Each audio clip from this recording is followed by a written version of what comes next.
the legends revive. Welcome to the SDCC, where the panels break and the stories burst. First appearance, history made. Slam it, grade it, immortal past. The SDCC, canon forged in a universe cursed. From golden to modern, the story survives through the bleed of the page.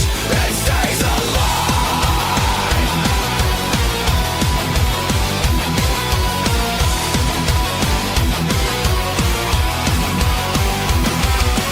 Flip that spec, pumping dumb dreams. Holy Grail whispers, tear at the seams. Market spikes in the rumor mill's breath. Crossovers ink the line of death. Footnotes trace the collector's code. White pages pure in a mylar hold. Investment grade, sealed in a tomb, but the panels still scream, they boom. Back issue fire, collector's sin. Every variant cover pulls you back in. Welcome to the SDCC, where the panels break and the stories burst. First appearance, history made. Slam it, grade it, immortal past. SDCC, canon forged in a universe cursed. From golden to modern, the story survives through the bleed of the page. It stays alive.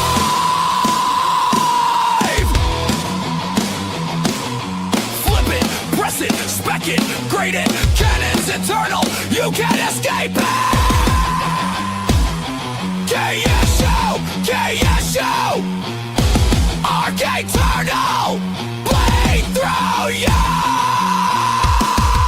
Welcome to the SDCC, where the panels break and the stories burst. First appearance, history made. Slam it, grade it, immortal past. SDCC, canon forged in a universe cursed. From golden to modern, the story survives through the bleed of the page. It stays alive.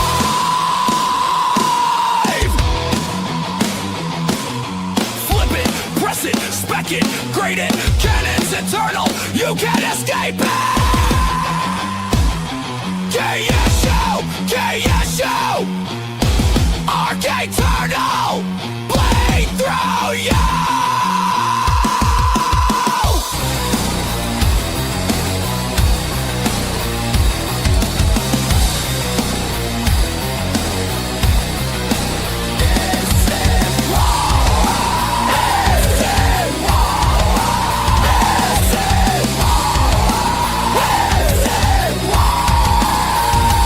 Welcome to the SDCC, where the panels break and the stories burst. First appearance, history made. Slam it, grade it, immortal. Welcome to the SDCC, canon forged in a universe cursed. From golden to modern, the story survives through the bleed of the page. It stays alive. It's more than a run. It's the crossover you can't outrun. The IzzyVerse lives on. The IzzyVerse lives on.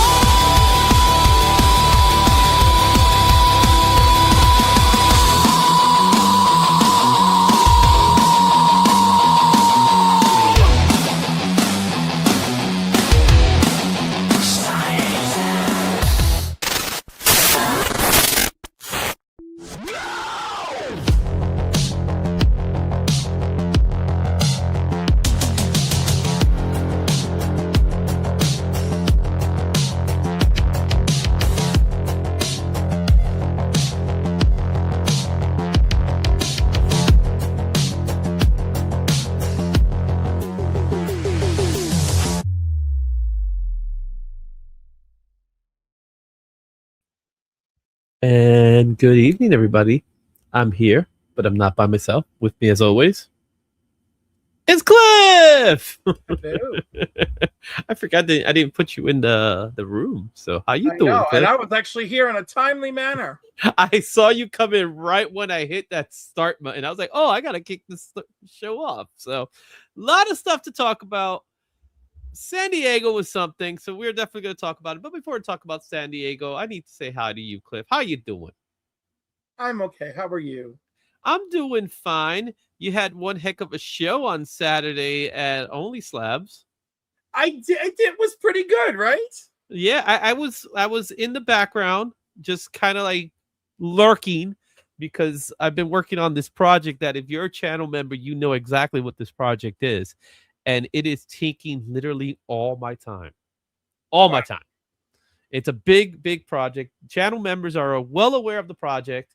So if you want to know what it is, you got to be a channel member. So I opened up a chat group already, and I put a little teaser sneak peek for them. So they actually have a sneak peek. So if you want to be part of the channel, the Rat Pack channel member, you actually gets a couple of perks, and that's going to be one of those perks. Among them, I have other plans that I'm working on. So I'm thinking about check this out, Cliff. I'm thinking about doing a newsletter. A newsletter. That's right. That's right. I'm I don't thinking know. about I don't know where you think you have all this time, Mister. I have some little bit of time. My God, I'm like, clearly every little bit of time you want to put it out. I want to. I'm here. I'm here doing my thing, guys. I'm here doing my thing. So let's say what's up to the guys in the chat. Starting with Las Cruces. Hello from Nuevo Mexico. Oh, New Mexico. That's right. And there's DVH. Evening, y'all. Gotta go catch the replay because I'm trying this new thing called sleeping at night. Oh, are, poor are, DVH. are males supposed to sleep at night? I thought they were night creatures. Well, that's why he's trying a new thing. Thank you. That'll be a new thing for a Mal for sure. And there you are, being omnipresent, as they say. JS says Brooklyn in the house. What's going on, my man? Post San Diego Comic-Con week. Oh yeah, we got a lot to talk about when it comes to San Diego Comic-Con. What's up? Dante's Gamer Room or Game Room. That's what it is. Dante's Game Room, yes. Dante's Game Room. What's going on? All right, and there you go. In case you wanted to see Cliff's Only Slab show, there he is. JS says drop it in the link, because we all know he is the master of he's the link master. I like that term. We're gonna call JSS Brooklyn the link master. What do you think? Is that a good title for him? I think it might be. It might be. All right. So, you ready? Never.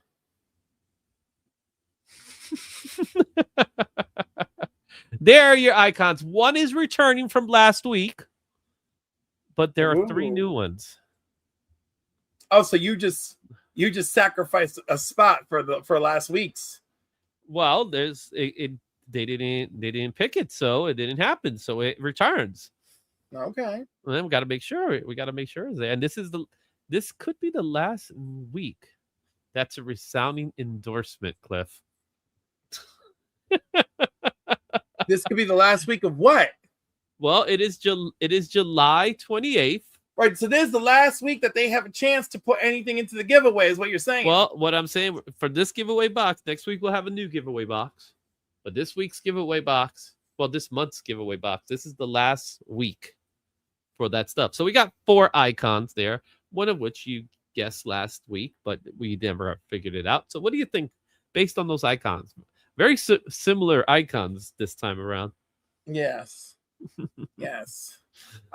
Okay, the carrying of the thing makes me feel like Amazing Fantasy 1000. But we do that one already? Done that already. Unless you're gonna, but you've kept everything Spider-Man related. So I'm gonna think that maybe it's the Alex Ross thing where he's getting free of that stuff. That Alex Ross thing is actually part Spider-Man 1000, so it's not officially out. Yeah, but you know, you like to do your pizza rat ways and get in there. So you never know. Okay. And then I don't know. I'm tired. I'm tired too, man. It's like I said, I've been extremely busy working. I'm like, we're lucky. We're lucky we got this out of me. I know. It's been a busy week.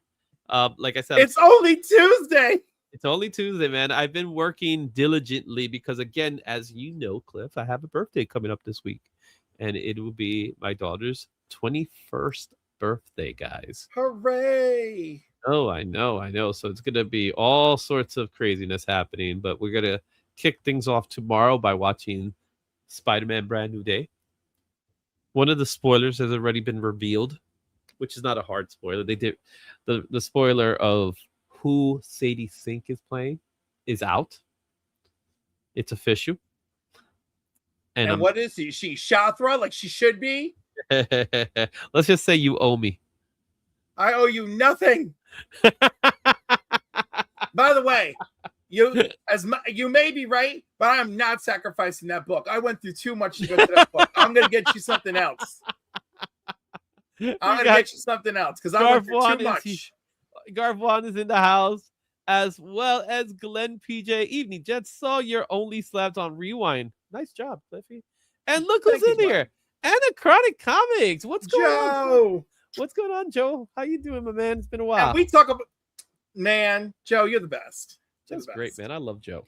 I miss him. He's a native New Yorker. He's from Martown. And now he's not here anymore. And now he's somewhere else. Oh, Garfwong is picking blue. Garfwong is picking blue. We got our first one, so we're gonna go to blue. You didn't guess what the blue was. Any guess? I told you I'm too tired. Come on, man. It can't be that hard. No, please tell me it's the Jubilation Bicentennial. What is it called? We're a semi-quincentennial. Tell me it's a semi-quincentennial. Tell me it's a semi-quincentennial. Where did you get that from with that logo? I don't know. It's white and it's blue, and maybe the surprise is the red underneath. I don't know. Well, we got our first one, and it's gonna be Ultimate Spider-Man #1. How messed up that I still guessed red, white, and blue. Well, the blue is the background. Yeah. So we got it right there. It is Ultimate Spider-Man 24, the last issue of the run. I love this. Right. I love this cover. And we'll see him again. Yeah. Yeah. So will we? It's the question. So that's the first one. Let's close this one out now. So we got our first one. We still got 3 more icons and the centerpiece. So you still haven't figured out what that red dot is. Look closely. Maybe I need to zoom in. And maybe that's what you need. A zoom in to see what it is. Something's different about it. Something's different about the smile of your face. Something's different about the smell of your face. we'll get back to this. So we'll talk more about this. So I'm gonna get this out of the screen for now. Right, like so. And let's stop this screen because we got, like I said, it's a big week. It was a big week. There was a lot of things came out this week. Well, not a lot of things came out this week, but a lot of news came out this week. Let me tell you. I want to talk about the biggest negative. Oh God, here we go. Oh boy. The fact that it appears that the entire brand new day script is all over the internet. Why just has me sick. The movie's officially out. Like it came out. Anyhow, already. whatever. It just makes me think of the worst of humanity. Up Anachronic dropping in. These New York accents are making me homesick. Anachronic, you get to pick the next icon. So now I got to go back. I got rid of it. Now I'm putting it back on the screen. So now I got to put it back on the screen. So let's go ahead and put that. So Anachronic, Joe, you got to give me which logo you want. So we already have the blue one. There's a green one. There's a yellow one. And there's the red one. So which one do you want to add to the pile? That's the question. So we're gonna add a book to the pile for every. Oh yeah, we haven't even explained what we do here for those that are new to this. So explain, Cliff. What are we doing? So every week, Izzy puts up this diagram with different icons that titillate us in our imaginations as to what they could be. They've all been Spider-Man themed this month. Oh, look, he's going for green. Oh, he's going for green. So each super chat of the $1.99 caliber and above, we unlock one, and it gets added to the monthly giveaway. So we got a nice fat monthly giveaway that Izzy gives out to you guys. All right, you ready for it? Loving. It's the green one. We finally are going to figure out what it is, and it's going to be Web of Venom #1. Web of Venom with the Web of Spider-Man homage. That's right. So we actually have 2 Web of Spider-Man #1 homages. You ever notice that? Unbelievable. There it is. There it is. So we got that one that's been added to the pile already. We still got 3 more to go because we have to also get the centerpiece, right? That's also part of it. So while we're doing that, let me go ahead. There's still one more. There's still one more. There's two more. No, there's yeah, I know that. Well, there's whatever. There's another super chat. Oh, there's another super chat. Oh, we got another one. Are you telling me there's another one? Oh, that's right. It's Cliff's super chat. So you went with the brick wall. I did. And what did you guess it was? I don't know. Spider-Man 1000. Impress me. Very close. Very close. Not quite. It's Spider-Man 997, issue 33. Oh my goodness. There it is. I knew it was in the family. It was in the family. It was very close. You were getting there. You were definitely getting there. So now we have 2 more to go. All right, so we can hide that one. So that one's been added. And with us is Nerdy Geek. What's going on, Nerdy Geek? How you doing? All right, so let me remove that. All right, we still got the one logo. The one logo that's red. So let me add that back. We got that red logo, and then of course the centerpiece, which is the biggest piece of the pile.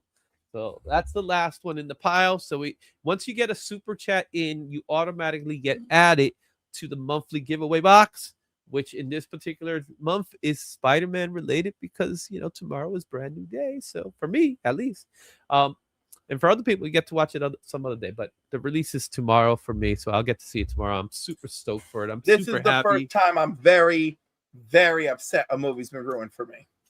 It's only one thing, bro. Or no, it's not one thing. Okay, but you actually read it? Did you actually read it? That was my complaint. No, because although I've programmed my algorithm to only give me comic books and men, it also gives me stupid comic book men who ruin everything. But did you hear it? Did you read it? Because yes, you didn't have to. I heard it. Why? Because Izzy, I literally just told you why. But why are you listening? Because I didn't know what I was listening to until it was too late. I was caught up. I was caught up in the foppish hair and the shirtlessness. All right. Some of these men know exactly what they're selling. This is what you did. This is what you did. You need to cool down, man. Your obsession is bad. You have a bad obsession. I don't have a bad obsession. That's a bad obsession. Oh my God. Why did you make me curse? Oh no, I think today you might have more coming to you. Unfortunately for me. But not a family show. You have failed this show. We still got the one icon left, so let me go take it off now because I got to stop sharing again. So let's stop sharing this so I can get to the actual news of the day. So for me to get to the news of the day, I actually have to open it up because I forgot where I did it. I did it somewhere else. So let me go ahead and get it ready, and then we could start talking about it. All right. So okay. Spider-Man does whatever a spider can. And with that being said, it is time to talk about the news. So let's get to the news.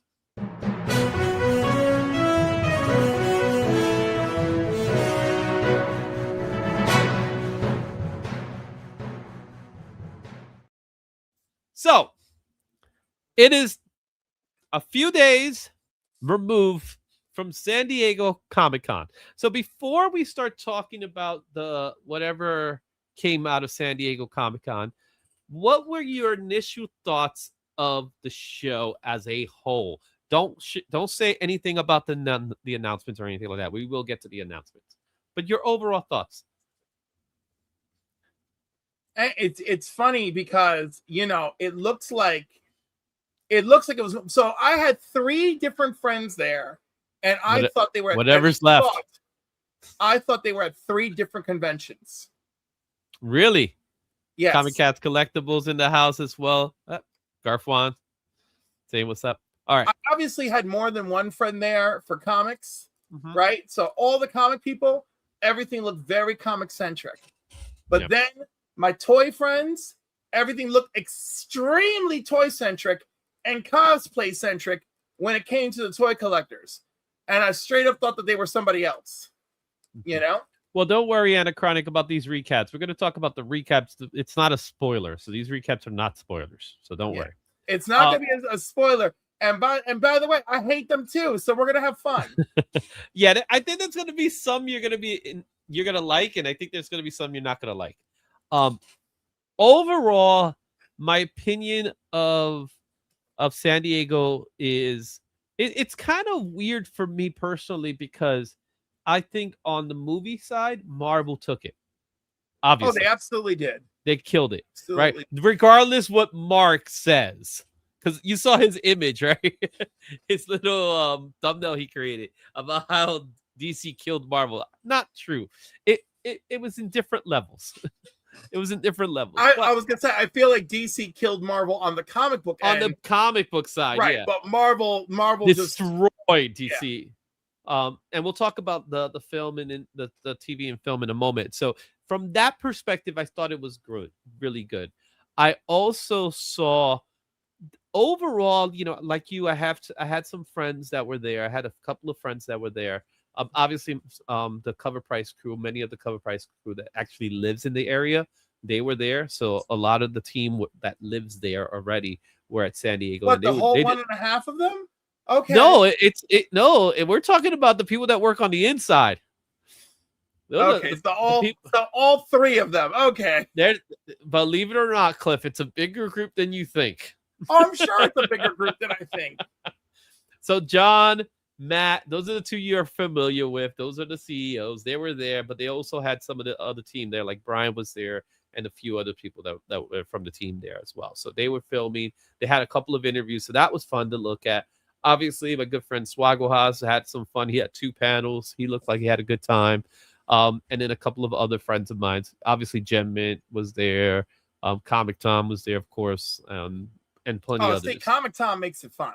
Yeah, they were having a good time. You could tell they were having a good time. So I'm looking forward to being there next year. So my plan for this coming year, for 2027, is I plan on being at San Diego this time.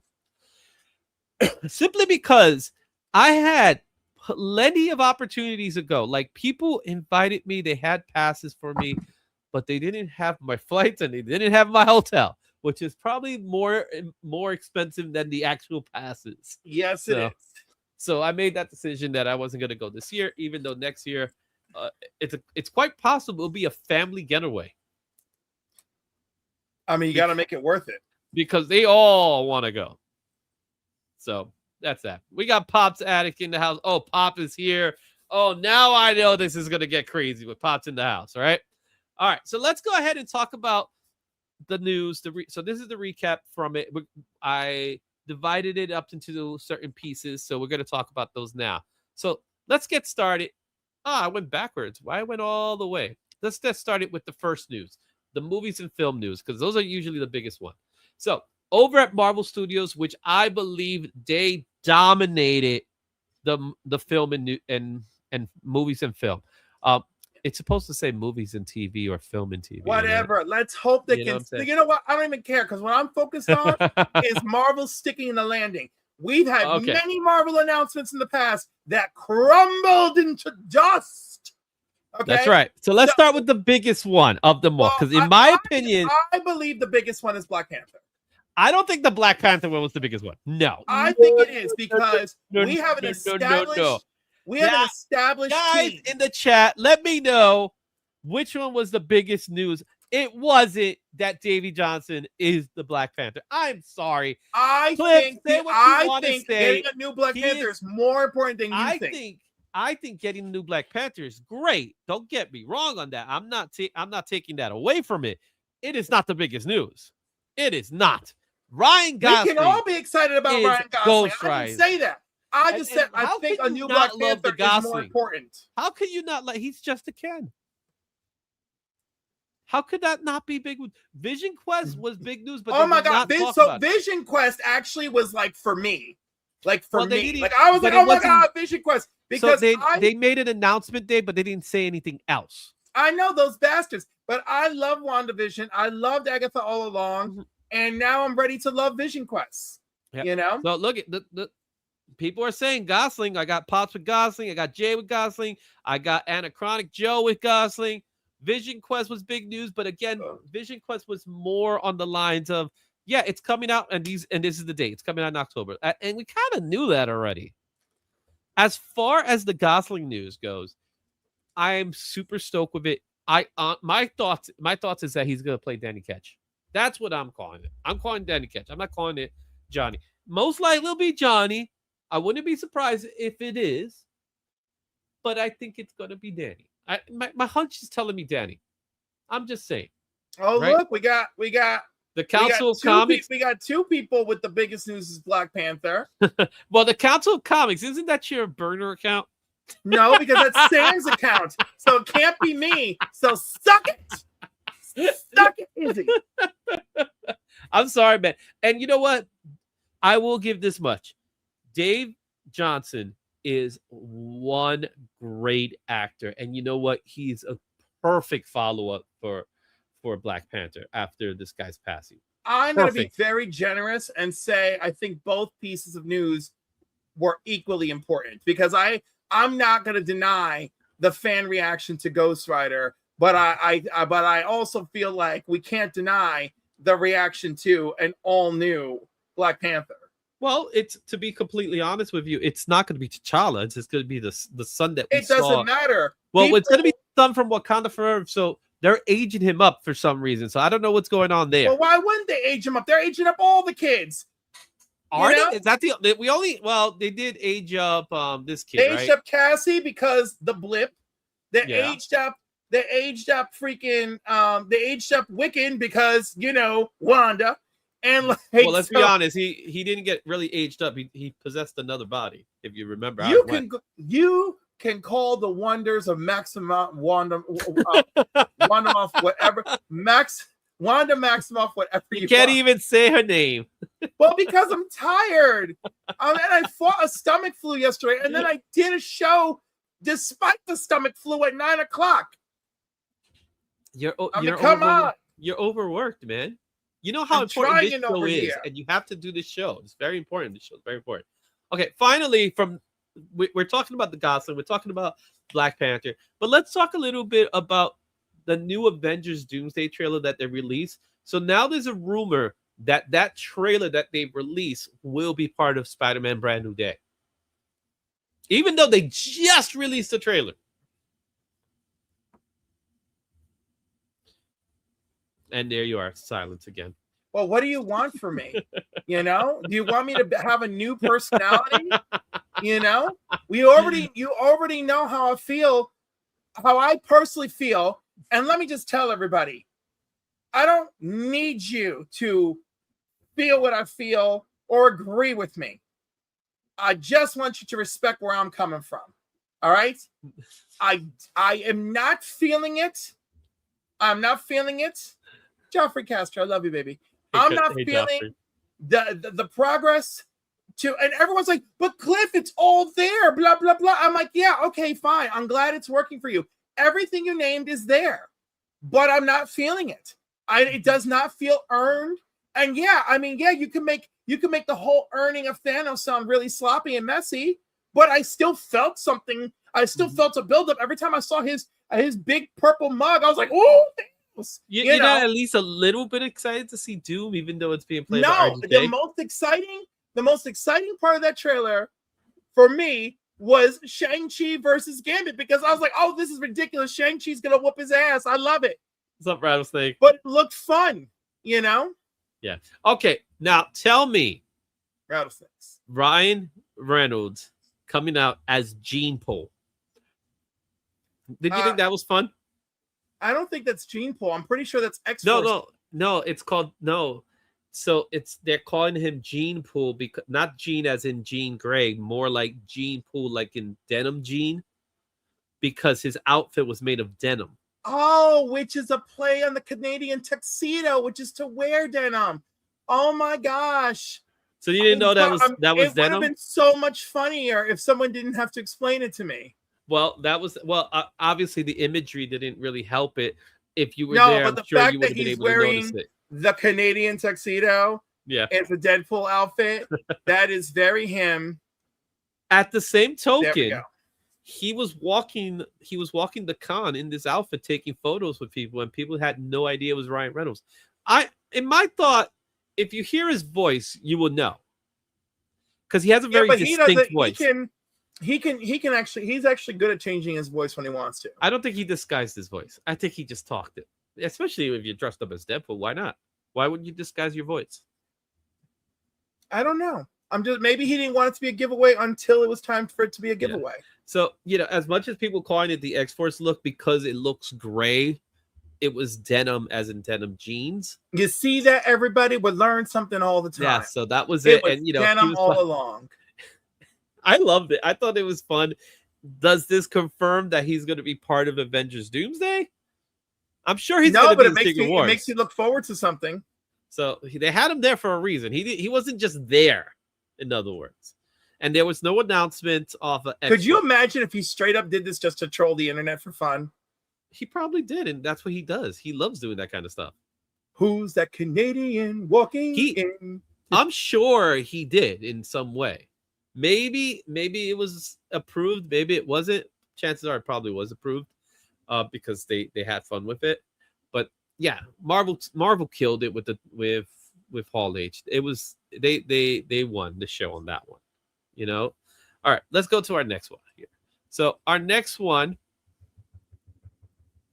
is Lanterns.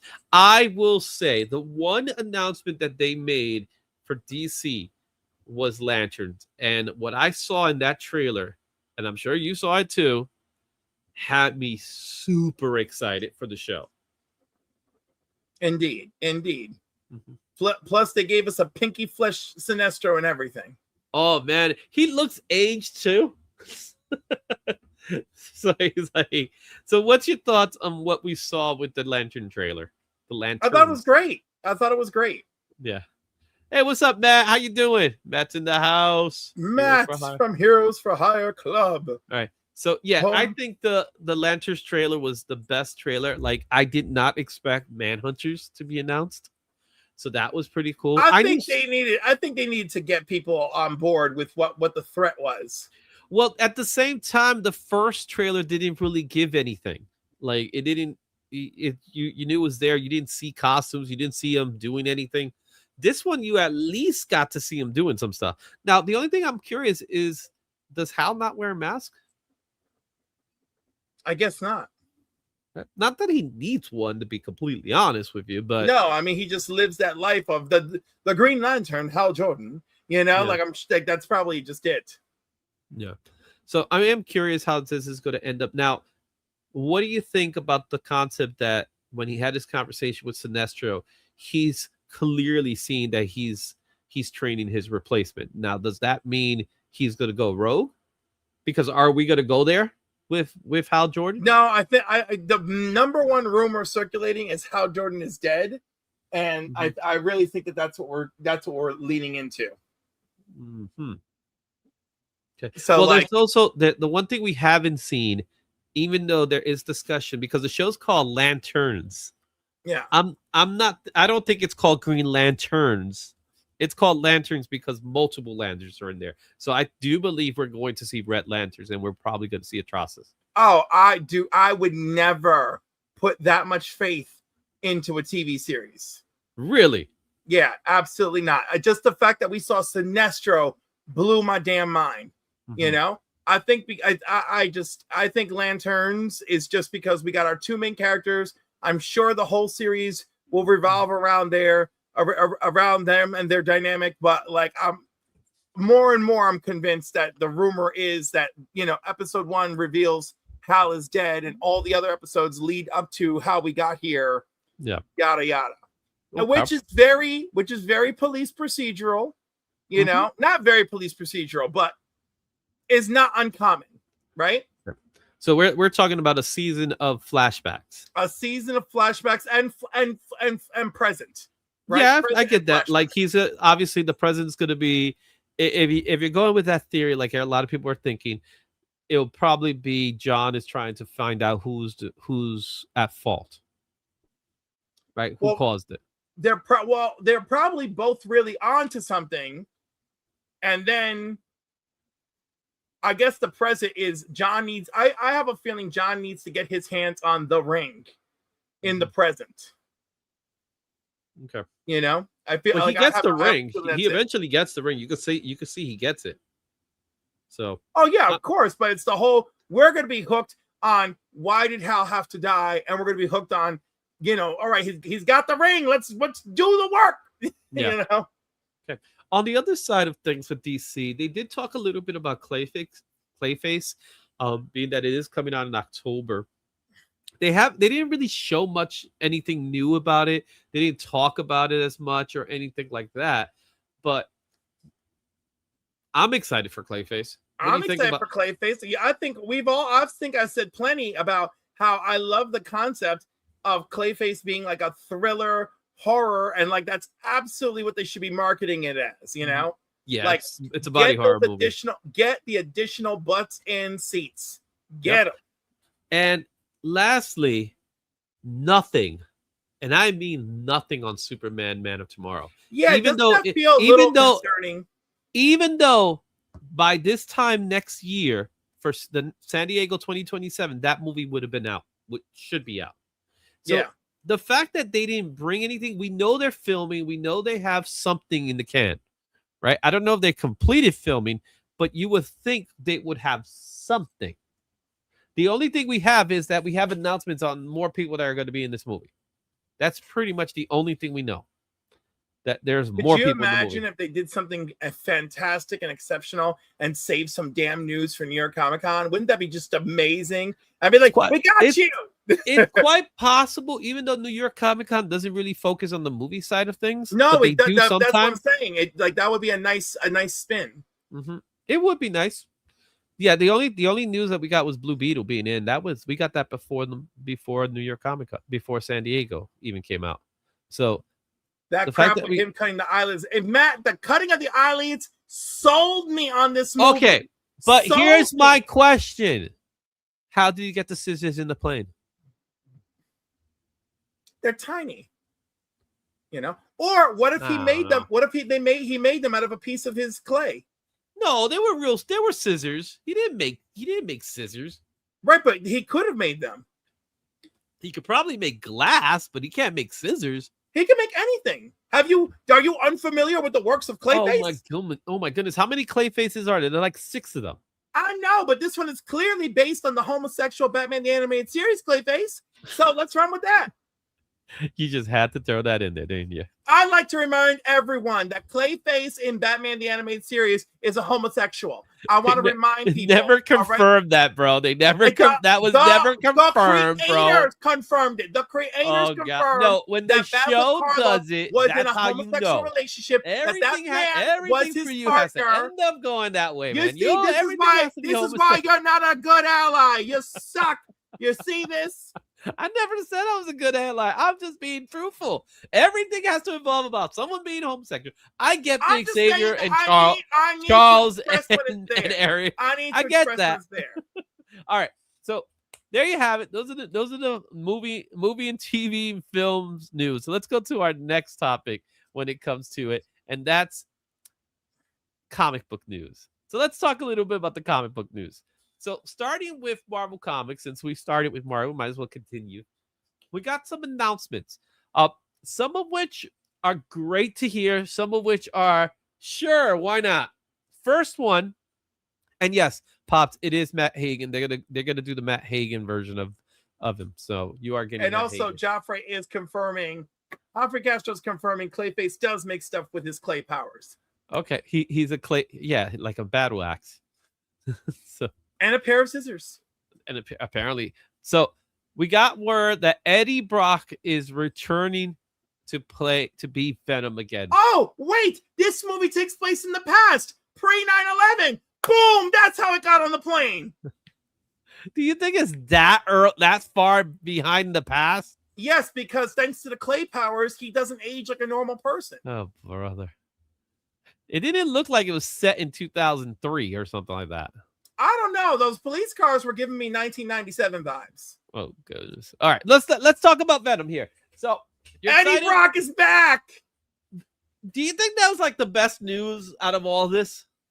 When it No, comes to the comic book news? The only thing I gave half a squat about is the Midnight Universe. Okay, so tell me about the Midnight Universe that you thought was nothing. exciting. I'm glad that they're really focused on doing something with it. Well, it's not like they shared so much about it. No, but the fact that they're already set on expanding it, like they're really fleshing out that world. Because they got nothing else to do, bro.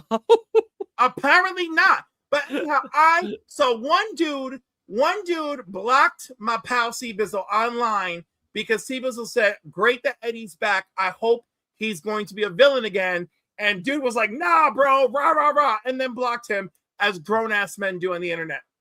I would like to see villain Venom doing something interesting. Otherwise, okay, you're Eddie again. What are we doing? So, because of the whole Marvel TV movie comics, could this mean something? It could mean something, but I have so little faith in them that, like, whatever. I'm just saying. My thoughts is, it would be really they nice. like to do things in the comic books before they get into the movies. It would be really nice if Secret Wars happens and we finally get Black Suit Spidey and something looks like it's going to transpire. Well, I think there will be something going on. Now, so we'll all them crazy, creepy-ass images of Marvel Midnight Spider-Man, that I really enjoyed. I don't know about you. The only thing I'm excited for, the only thing is I don't want him to be some martial artist. That's the only thing he looks like a martial artist because he got like the baggy pants thing going on, or they're like the jogging pants or something like that. I don't know. That's the only thing I'm not feeling, but I'm digging this image though. Like this spider, like taking his chest and doing all sorts of weird stuff with it has me. I'm sold, man. I'm definitely gonna pick it up and read it. As far as the other announcement they did, which Indiana Jones comics. I could care less. It's like I'm sorry. I mean, like y'all. But Jason Aaron's writing it, so I don't know. I love maybe Jason Aaron. I would like him to do something fruitful. They have already taken that movie franchise. It went off the cliff.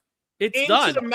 Into the mouth of a volcano and got squatted out into a sunken underworld empire. They got Harrison Ford to do scenes where they had to clearly CGI him just because of his age.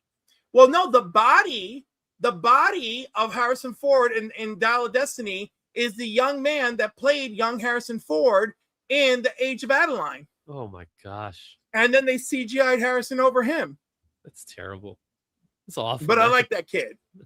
It's just awful that they did White that. Tiger. White Tiger's in the house. Right. So no one wants an Indiana Jones comic right now. And you know what? And I'm like, and you're gonna they're gonna do him dirty. Well, they're gonna do some crazy stuff with it. We'll see. Well, that's crazy stuff. That's the Marvel side of things. Let's get to the DC side of things, because the DC side is actually really good. Let's get things started with the Absolute expansion. So they made the announcement like it's a surprise. It comes at no surprise. They're gonna do an Absolute Black Canary. So that's pretty cool. I thought they already were. Well, it was part of the plan already, but now I know the joke is that the Absolute Green Arrow is her book. It really has been her. It's book. Now she's gonna get her own book, so maybe it'll be all about Green Arrow. All right. So they're gonna continue that storyline. We're gonna get more Absolute Batman, but more importantly, they're gonna do a storyline where Batman meets Absolute Batman. Explain yourself, Matthew. Mm-hmm. All right, I heard that that's a Batman Day thing, where Batman meets Batman. Or do you think they're really gonna do it, or it's gonna be like a flip book that just messes with us? No, I think they're gonna do it. All right, it's bound to happen. They're gonna do something where they meet. I know, but how do you make that interesting? The way they always do it, they'll probably fight and then they realize they're on the same side. No. I am sorry, but that's what it is. Listen, when Flash met Flash, he hypersonicked in to the other dimension by accident, right? Okay.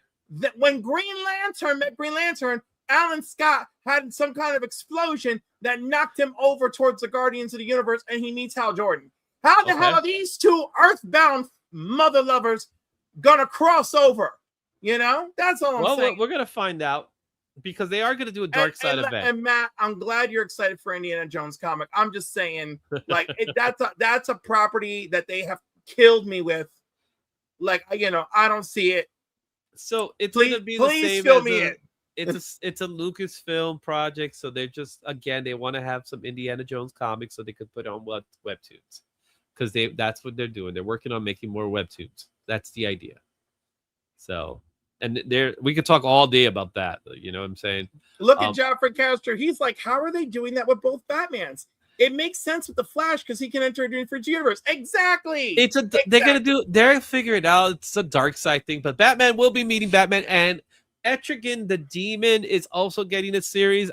Did you see the interior? Etrigan. Beautiful. I'm in love with Etrigan too. Yes, I love Etrigan. He's always been a fun character.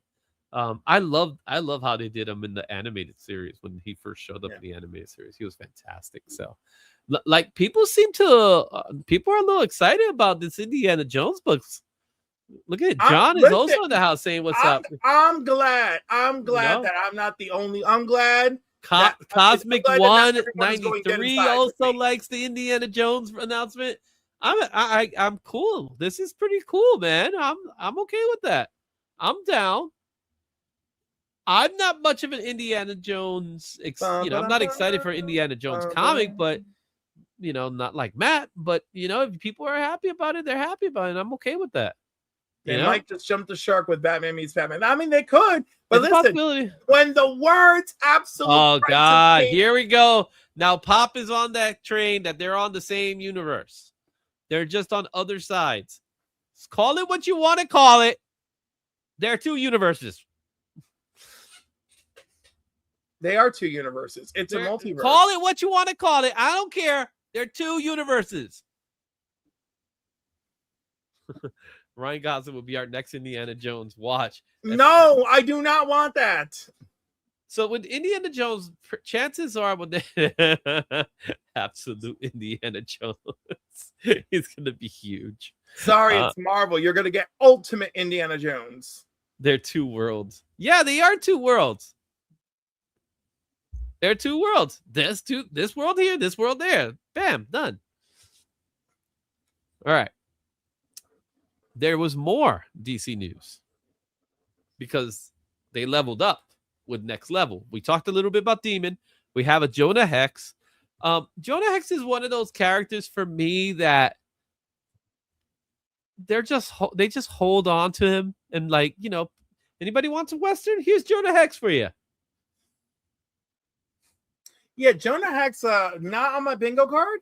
No. But that's definitely for somebody. That somebody's not me, but that's good. The movie tanked as well. The movie tanking doesn't mean you don't have a good comic or not. Mm-hmm. He had a perfectly good comic around the New 52. But remember a few months ago we talked about that they were doing the Blackgate with DC Comics. Look what we have here. We have a Vixen series and we have a Static series.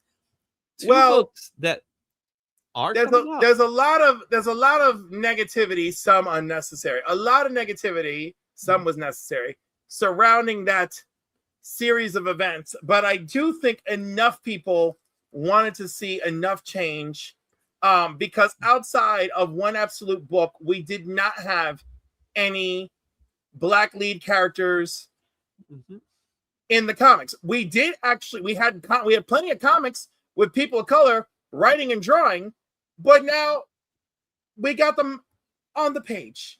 Let's be honest. We did have some books that were limited series, but the way DC is making and producing books, they're actually been really smart on how they produce books. If a book is popular enough, then it'll get expanded. If it's really popular enough, then it'll be an ongoing. It's not like, so pretty much the approach they've been taking is every series is a limited series until the demand makes it a max series. And even so, they're going to wait on it. You know what I mean? I think that's a smart move. I think that's the right move right now. Because why are you going to produce stuff that no one's going to buy? Yeah, true. But like, you also got to put your best foot forward too. Mm-hmm. Like February, they released that Power Company special to do nothing. Mm-hmm. Yeah, there was nothing to tie to it. Right. Why? Right. Why do that special and not produce, something? Even if it was a miniseries to follow up, something should have come from What's that. up, AI grading? Good morning. He says, "Good morning. What part of the world are you in?" I was thinking the same thing. Wasn't Cyborg going at that time? No, Cyborg was not. Cyborg was already canceled by that time. Mm-hmm. So, and I like the way they do this. I think this is Colorado. Oh, okay. So, good evening then. Good evening. Maybe he's in the absolute universe where it's night is day and day is night. Las Cruces has returned with a good afternoon from Omega. Woo! I get it. No, I get it. All right. So those are your comic book news in regards to DC. Let's take a look at the other news that came out of CGC. I just want to say my favorite news of the whole weekend, I think was Vixen and oh really? Was Vixen and Static. And also, why the hell? Why do we give up? Why do we care about Scrooge at New York Comic? Like you're at San Diego, pushing, like right, San Diego. You are pushing my appreciation. Oh, but don't you see what I did there? No. So we got a couple announcements. So obviously, season 3 of Rings of Power is out. I know my wife is specifically excited for that. Season 2 was really good. Season 1 was but season 2 they picked it up. It was really exciting. I'm excited. He's forging the ring in this one, so there's definitely some excitement there. I'm not all into the Lord of the Rings lore like that. I enjoy it for what it's worth. I'm a casual Lord of the Rings fan, so I'm excited to see Rings of Power, especially it gives me something to watch with my wife. I'm super excited to see Blade Runner 2099. I'm interested. Why they had to go and choose 2099? That was a weird choice. Were they feeling marvelous? Were they that was a choice that I don't know what they were thinking, but it was one of those things for me. I was thinking the same thing. I was like, Blade Runner 2099. I'm like, what? They went 50 years into the future, so there's that. But I think whatever. But now the replicants are in control, so I'm excited for that. It's a TV series. Smart. It's pretty much a smart move because the movies don't really produce well. But I'm gonna watch it, man. I'm watching Blade Runner, man. Anything Blade Runner, I'll watch. I love that stuff, man. All right, CGC goes manga. So this was one of those it was bound to happen moments, right? What are your thoughts on that so far? Honestly, I was like, didn't they already do this? Like, No. I'm like, why? I'm like, how is this like happening now? Like, why are what? Where have you been? Yeah, because what they didn't have a mechanism in place to, I guess, slab the books, the heavy bound books, and that's what it was. So the mangas that they did slab were actually comic sized books. These are the actual digest readers. Okay, which I think a lot of people are like, ugh. Oh, whatever. Yeah, I know. At the end of the day, it doesn't matter. Like, and you know what? Did they slab their damn VHS tapes? You bet they did. You bet they did. All right. So don't tell me y'all are gonna be one moment, but then you were out slabbing VHS tapes. I don't want to hear it. So that also happened. Todd McFarlane came out in the record saying that he has voiceovers of Keith David and Mark Hamill in a new Spawn animated movie project. Now, the animated movie project is not fully launched, but he said it's in the can and all he needs is a distributor. That's the first good news he's said in the last 25 years. What? I'm kidding because he's always talking say. about. You know what I'm saying? He's always talking about Spawn. Well, there is some movement in the Spawn movie because him and Jamie Foxx have been working on something. I don't know how far they're gone with it, but I have great nieces and nephews older than that conversation they've been having. But at least it looks like we're gonna get a Spawn animated series, or yes, at least a movie. I think Spawn animated something sounds delightful. So yeah, he dropped that this week. Also, Daniel Warren Johnson, he had one hell of a week. Not only was he able to release Chinkata this week, he also won big in the Eisner Awards. He ended up winning the best book of the year, which was Absolute Batman 2025 Annual. Hell yeah. Which you're happy about. Oh, you know I am. You know I'm happy. Batman battling bigots. Batman blazing some bigots. You now have the Eisner Award-winning comic book. This, to me, is further sign. And again, this is just a hunch. This is not based off of any spec. So this is just a spec play on my part. I do believe he's going to take over when Snyder leaves Absolute Batman. Maybe. I think that's the case. That I'm calling it. I called it yesterday. I'm calling it again today. I believe Daniel Warren Johnson is going to take over Absolute Batman soon. Or maybe another series. Maybe Absolute Robin. Ooh. I wouldn't be that surprised if they did that. I'm changing my funeral plans from Viking Pyre to getting slabbed by CGC so my kids have to figure out how to store me. Honey, but Pops, baby, what kind of grade? What kind of grade would you be? I don't know. Like seriously, Pops, what kind of grade? What grade would you give yourself? And can we press you? All right, and then we also have some gaming news. Wolverine is a 0.5. There we go. Some a 0.5, just like Matt gave Expendables 4. He has some slight chipping. That's what it is. 1.0 for cover detach. I want to address this real quick.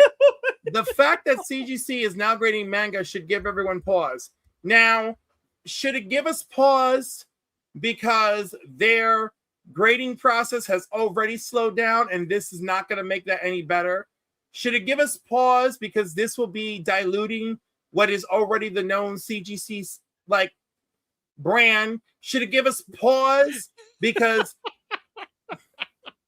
people press me every day and say, "Oh, he's gonna be nice and dehydrated when we're ready."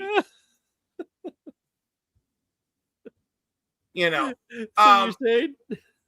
So I know I'm just saying he wants to know if it should give us pause. I think it should give us pause, but I don't think it's gonna give CGC pause. CGC just likes to follow where the money is.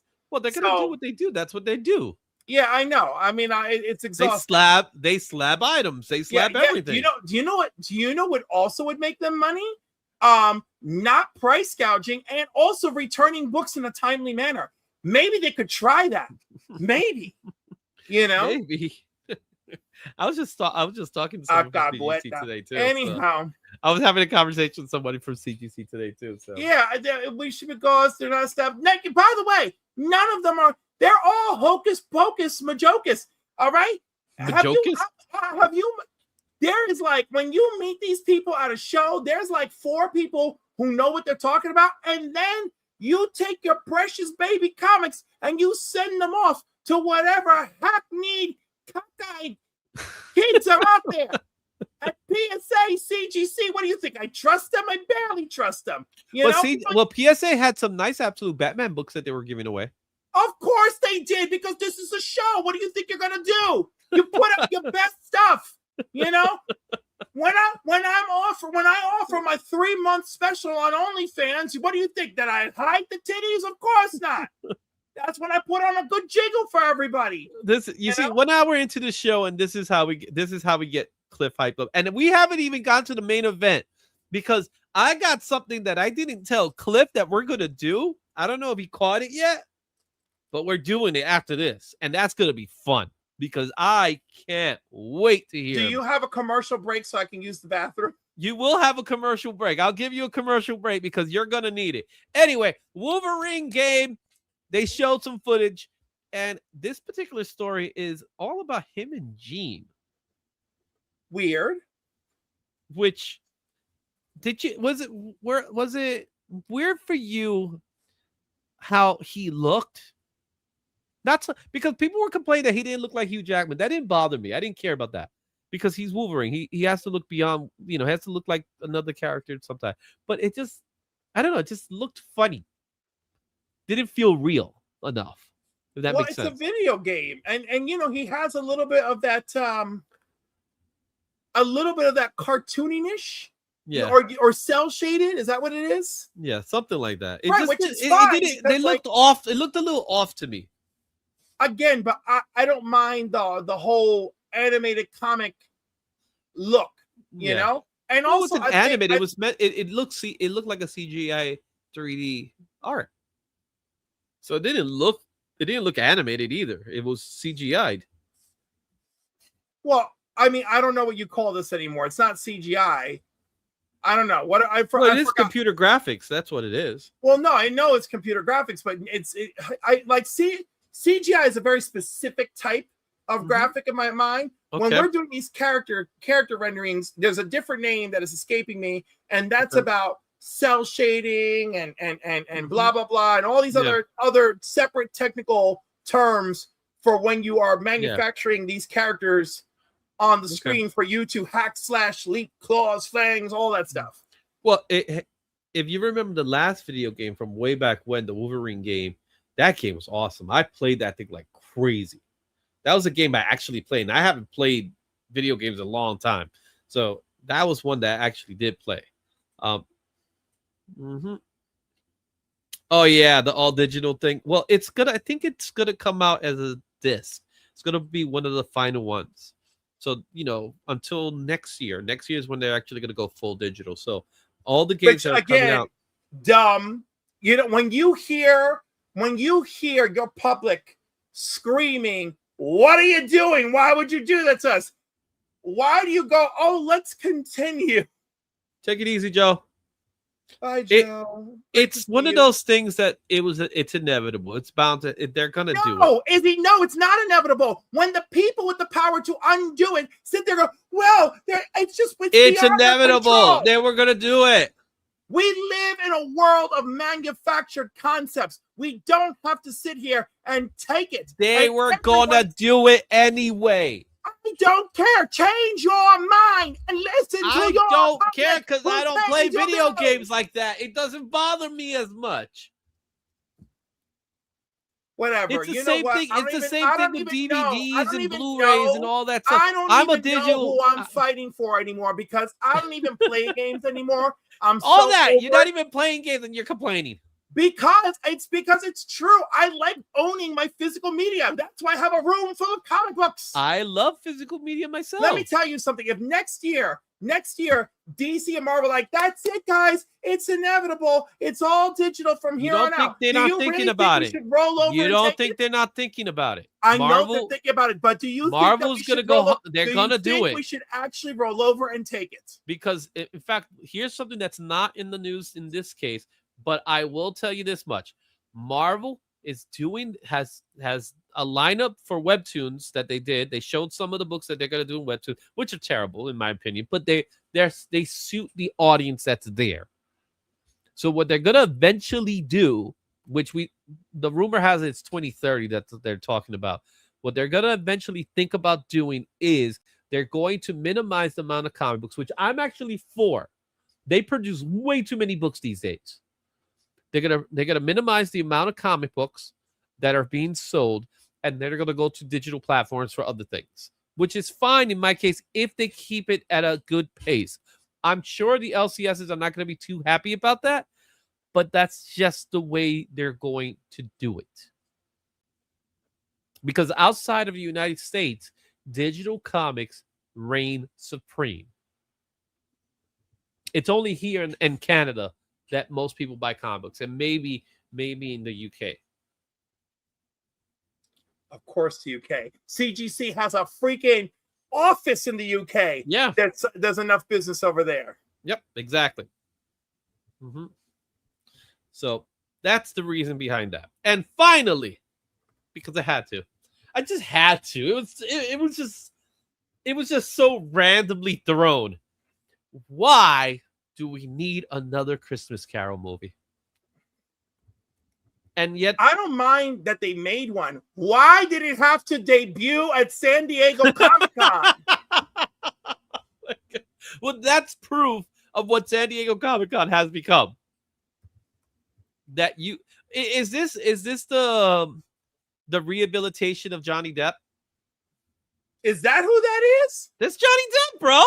Oh my God. You had no idea it was Johnny Depp?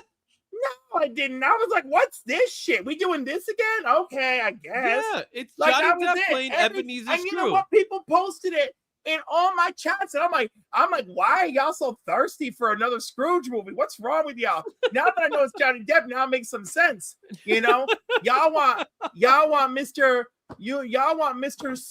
Poop Scoop to make a comeback. You know, maybe they'll have a scene where, because he is Scrooge, where he's got to scoop some lady's poop out of they his do bag. say Uncle Scrooge in the movie, which I thought was always funny. I thought that was funny.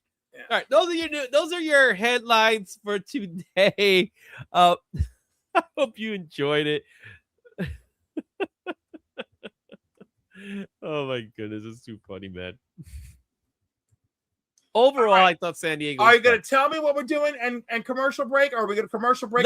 Let's give you a commercial break so I could share some stuff that's happening over on our next. So, Cliff, go out there. I'll start talking to people, because what I'm going to do in the meantime is, first and foremost, I got to get this out for you guys, because Nerdy Geek, he went ahead and he picked out the last one. So, well, we still have one more left here. So, Nerdy Geek, I got you, bro. I got you right there with that $2 super chat. He has whatever is left, please. And the last item is, let me just share the screen for you guys so you can see it. There it is. Poof. There we go. So the last item we got, and we still have one more left. So just to let you guys know, we still have that one more left. The last item was the red one, and it is Amazing Spider-Man 13. This is Legacy 977. It is the first appearance of Symbii, and I can't believe Cliff is gone right now. So I'm going to leave this for him, so when he comes back, we'll talk about that. But as he is out, just wanted to let everybody know that coming this weekend, there's 2 shows happening in the New York City area. So if you were in New York and you want to hang out with us, you want to hang out with me, I'll be at the Bronx Comic Con. This is the Bronx Anime and Comic Expo. I've been there every year, and it's on August 1st. It's a nice small convention. It's considered the largest comic book convention in the Bronx, but it's in St. Helens Roman Catholic Church. If you use the promo code BX20, you can get 20% off. It's $20 at the door, $15 online. There is a VIP that starts at 9 o'clock. It's 10 o'clock. The doors open for everybody else. So you can do that. Also, on Sunday is Hot Flips. Hot Flips is a show that they run every month, but this month is extremely special because on August 2nd, from 10 a.m. to 4 o'clock, you're going to have Rob Liefeld. Rob Liefeld is going to be at the show. Admission to the con is only $10. With kids are free. 12 and under are free. So if you want to come to the show, free parking. It is, go out, have fun. It is happening this weekend. I do plan on being at the Bronx Anime and Comic Expo. I'm not 100% sure I'm going to be able to make it for the Hot Flicks, but I do have to help promote the show as well. So I'm doing that right now. It is in Long Island over at Massapequa, which Massapequa is always fun. I love going to Massapequa. They got a great burger spot over there. So that's happening this weekend. So there's that going on there. So let me get this out of the screen here. Bam. Also, I want to let you guys know that one of our channel members, Daniel Carpenter, he is a writer. He is going to be doing a book signing as well this Saturday. Well, next Saturday, August 15th. He's going to be in Yonkers Brewery. I'm actually going to go head out because I want to go check things out and haven't seen him in a bit. So he's going to do a book signing for his book Earth that he's been doing. So shout out to Daniel. I don't know if he's in the chat yet. I do see Black Spiders, though. Black Spiders is in the chat here. So there you go. You're back, bro. You missed the book. It is Amazing Spider-Man 13, the first appearance of Simbi. And he's muted. Beautiful. Can't hear you. You're sick.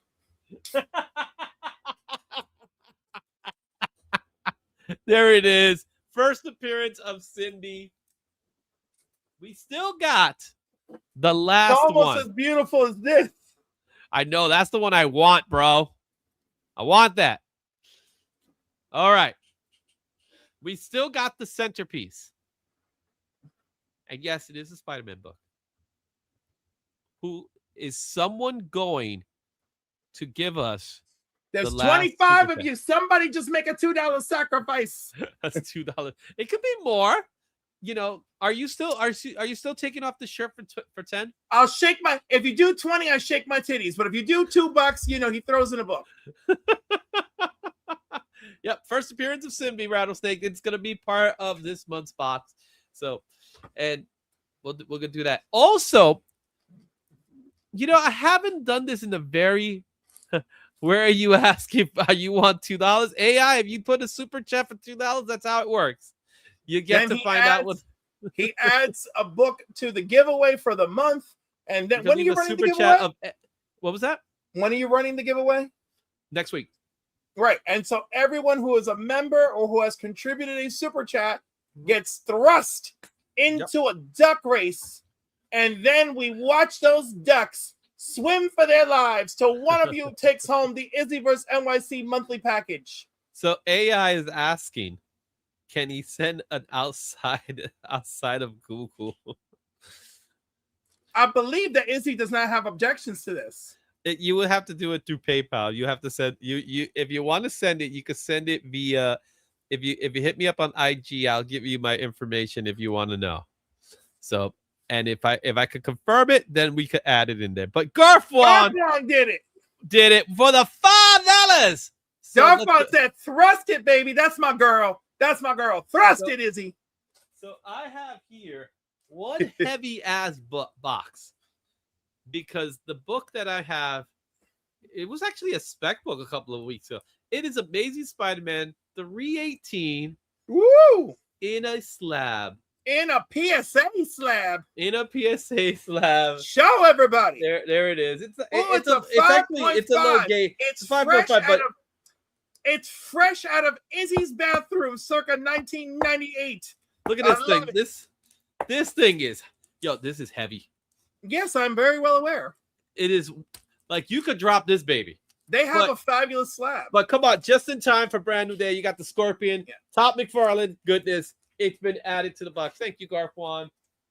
I have to say this. Apparently, the new CGC slab is better than ever. I have yet to see it. We'll find out.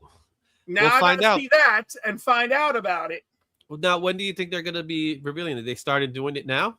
No, they've started doing it. I just haven't received one. Oh, we're gonna find out because I got one coming my way too. All right.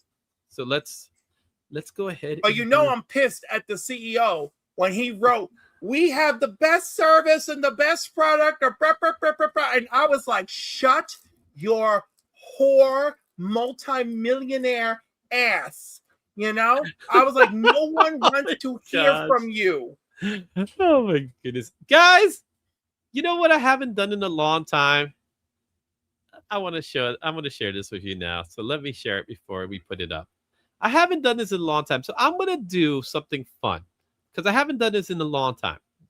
I'm going to do a giveaway of 1 month free of Global Comics Gold membership. You got to get a 1 month gold membership. So I actually have 5 gold memberships for Global Comics. So they got to give shout out to Global Comics that they gave that to me. So let's go ahead and present that. So I'm going to stop sharing what I was going to share, and I'm going to start sharing with you what we are doing here.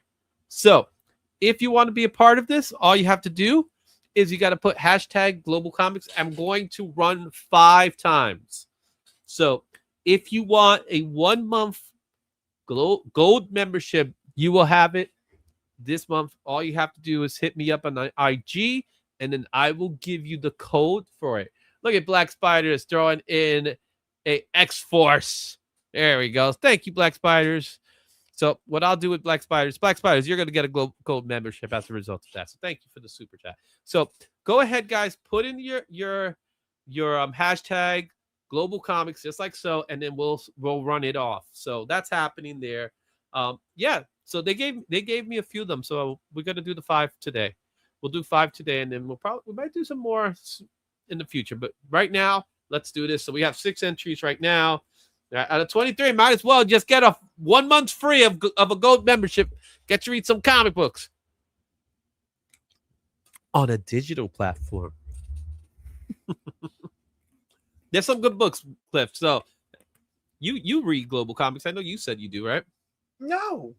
You don't have Global Comics? No. Did somebody pay me? No. I thought you said you had Global Comics. When? When did I ever You say said that a couple of weeks back. So now you can do it. I looked at it. I don't know. Maybe I looked at it. No. This is how I read my comic books. This is how I read my comic books. Well, I do both. I like reading it digital because when I'm in the train, I don't want to leave my comic book out. The only time I read something digital was I made a digital purchase of Savage Dragon 280 so I could observe and zoom in and make notes. That's what you did it for. All right, let's run the first one. We got 10 entries right now. Again, if you're 10 out of 26, see, half the people here. Hey, but it's 1 month. It's 1 month gold membership. You get to read a lot of good books. There's a lot. Yeah. There's some Absolute Batman there if you want to read some Absolute Batman. Look at Bobby Delgado's like gold member. No, you got to put Global Comics, Bobby. So if you want to do that, I think Bobby knows what he's doing. Bobby knows what he's doing. Let's do the first one. Let's give out the first one. I'll do the first one here. So the first one's gonna go to, and I gotta make sure I gotta take note of it. First one goes to JSS Brooklyn. He's gonna get that first one, so I gotta make sure I make a note of that. All right, JSS, you get a gold membership. JSS Brooklyn. Woo! He's the first one. All right. Let's do the next one. Let's draw again. So now we have 9 entries. So your chances of winning are pretty high right now. Let's see who's next. Nerdy Geek. Yeah, baby. You got one. All right, let's do another one. Let's see here. You know, with only 10 entries, the 5 people that are not going to win, they're going to probably be mad, right? I don't think so. Okay. Cosmic one.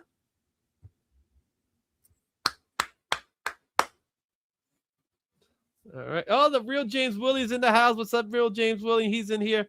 Okay, so Cosmic the one. Real James Willie is not the fake Willie. I can't even do it with a straight face. Sorry. Okay, Cosmic 193.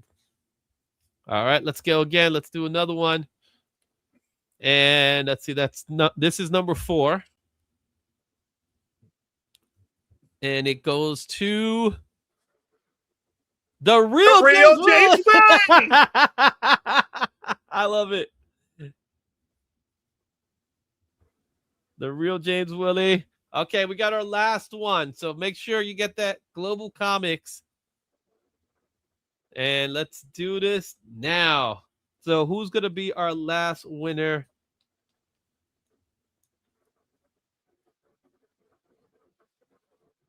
John.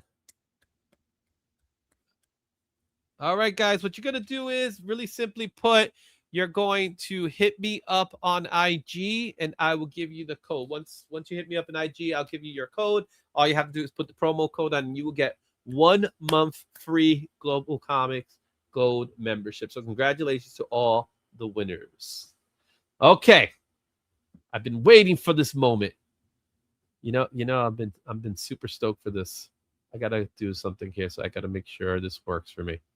Because I was dealing with this like crazy today, but I'm gonna make this work. I'm going to make this work. You hear this, everybody? He's gonna make it work. I'm gonna make this work. He's gonna get right in there. I didn't have time to do a reel for it, so we're gonna make this as part of one of our shows. So This is not. This is going to be for Cliff. It's blind, so because he doesn't know. So Cliff, you ready for it? Yep.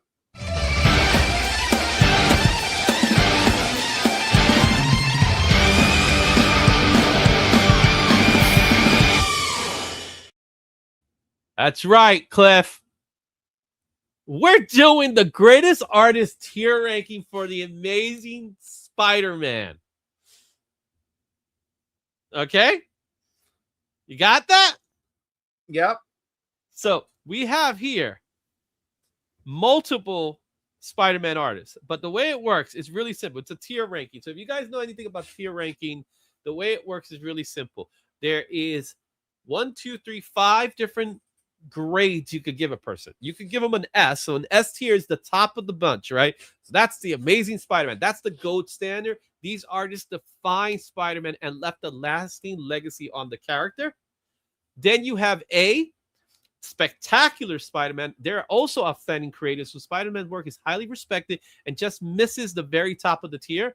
Web of Spider-Man are strong, dependable artists who made meaningful contributions to Spider-Man history. Then we get into the point that we're like, okay, with the Spider Clone Saga, you get to see that's a mixed bag because, you know, despite the Clone Saga being what it was, it did give us Ben Reilly, which we got Scarlet Spider out of it, which I think that's the goodness of the Clone Saga. However, for the most part, it wasn't well received. So it's a mixed bag, good moments and memorable work, but not as consistently, fluid as the tiers above. And then finally, you get an F. That's the One More Day. This is a swing and a miss. Their Spider-Man work did nothing. Didn't connect with readers or leave a lasting impact expected. All right, you got the grades, Cliff, right? Mm-hmm. This one's gonna be a rough one. I know what people like. I could see it already. I see it already. So let's go off. We have a whole bunch of guys to look at. Okay, let's start with the beginning. Our very first guy in our list goes to Steve Ditko. He is the originator. He's the first. He's the original web-slinging blueprint. He's a co-creator of Spider-Man and built the original visual language, the costume, the body language, the web-swinging, and the awkward everyday Peter Parker. His run set the foundation for nearly everything that followed. Obviously, Amazing Spider-Man 15, Amazing Fantasy 15, Amazing Spider-Man 1 through 38. So let's go and let's place our good pal. So wait, what are the limits on who can go where? So the limits, you know what? We got a total of 18 creators. Okay? 18 creators. They go wherever we want them. But we have to work together on this. Okay? That sounds awful. And then the chat could do it. So how's this? We each take a turn. Right? So I'll take a turn. Then you could take a turn. And then we could even get the chat to be a part of this. What do you think? Oh my God. It's going to be a rough one. This is really rough. All right. So that's why I didn't tell you. I was like, I ain't telling you. First up is Steve Ditko. So let me see how we're going to make this work. Okay. So. Okay. Perfect. All right. We could debate it. Steve Ditko, I'll do the first choice, okay? But we're gonna have our debates, okay? For me, he's the GOAT. He's the GOATest of the GOAT because he created him. So for me, I think it's an easy. It's a shoo-in. He's S tier in my opinion. What do you think, Cliff? Oh, this is boring. I agree. Well, it's Ditko. Right, exactly. You can't argue this one. You can't create one of the most iconic characters of the past century. Well, at least Marvel's greatest character, right? The flagship, right? So yeah. Steve Ditko, he gets S. He's an S tier, right? So let's go ahead and put him in S tier. All right, so there he is. He's an S tier. All right, simple. That was easy. Let's go to our next guy. Our next guy is John Romita Sr. Oh my God, you Right? already know. So this is the artist who made Spider-Man a Marvel icon, where Steve Ditko created it. It was Romita Sr. that made him the icon. He revolutionized. He made Peter hot. He's He like, did. Peter's a hot young college So he gave man. Spider-Man a warmer, cleaner, more romantic Marvel look, because if a lot of people don't know, Vermita was really big on the romance comics. So when he took over Spider-Man from Ditko, he made it look more classy. So he gave us Peter, he gave us Gwen, he gave us Mary Jane, and he had a fantastic supporting cast. So when we come up and we think about John Romita Sr., Cliff, I'm going to let you start it off. S tier. There's no question here. I'll give him S. S. So Romita Sr. is an S tier. Okay? Yes, absolutely. I'm seeing a lot. I saw AI said A. Wow. Yes, because he got Huratang is in the house as well. What's up, he's got a lot of passion for Junior, apparently. And he's gonna be sorely disappointed that I don't share that. Okay. But I at least have the passion for Senior. All right, so let's go ahead, and just like that, we already got 2 S tiers. All right. Now I think this is where things are going to start getting more interesting. Okay, so we already hit the two of the goats, right? So 2 of the goats are in the list. We already have 2 S tiers, right? Stuff. So now let's take a look at our next creator. This Gil Kane. Gil Kane. He had big drama, big movement, big moments. He did Amazing Spider-Man for pretty much for after Romita came. It was Gil Kane. He brought us powerful action, dramatic anatomy, and high-stakes storytelling. His work is tied to major storylines like Morbius, the Osborn drama, and even the death of Gwen Stacy. So he is the co-creator of Morbius. All right. Now that we're here, chat, I want you guys to tell me your thoughts first. I want to hear from chat before we make a decision. Gil Kane, for me personally, without me making a decision what grade he's in, I don't think Spider-Man when I think of Gil Kane. I mostly think Green Lantern, to be honest with you. I'm with you. All right. So with but that there's being a history here, a history not to be ignored. There's a history to be ignored, but I don't to not be ignored. I don't know. Obviously, for me, I don't see him as an S tier. Obviously. All right. I don't see him as an S tier. I don't. But at the same time, I don't see him as an A tier. Now, I think the storylines he's connected to are too valuable to the mythos. I'm voting A. I can't vote A. I don't vote A because I don't think of Gil Kane when I think of Spider-Man. Well, we got 2 people in the chat already coming in with A. Oh, 3 with A. All right. Come on, chat. Back me up on A. Back me up.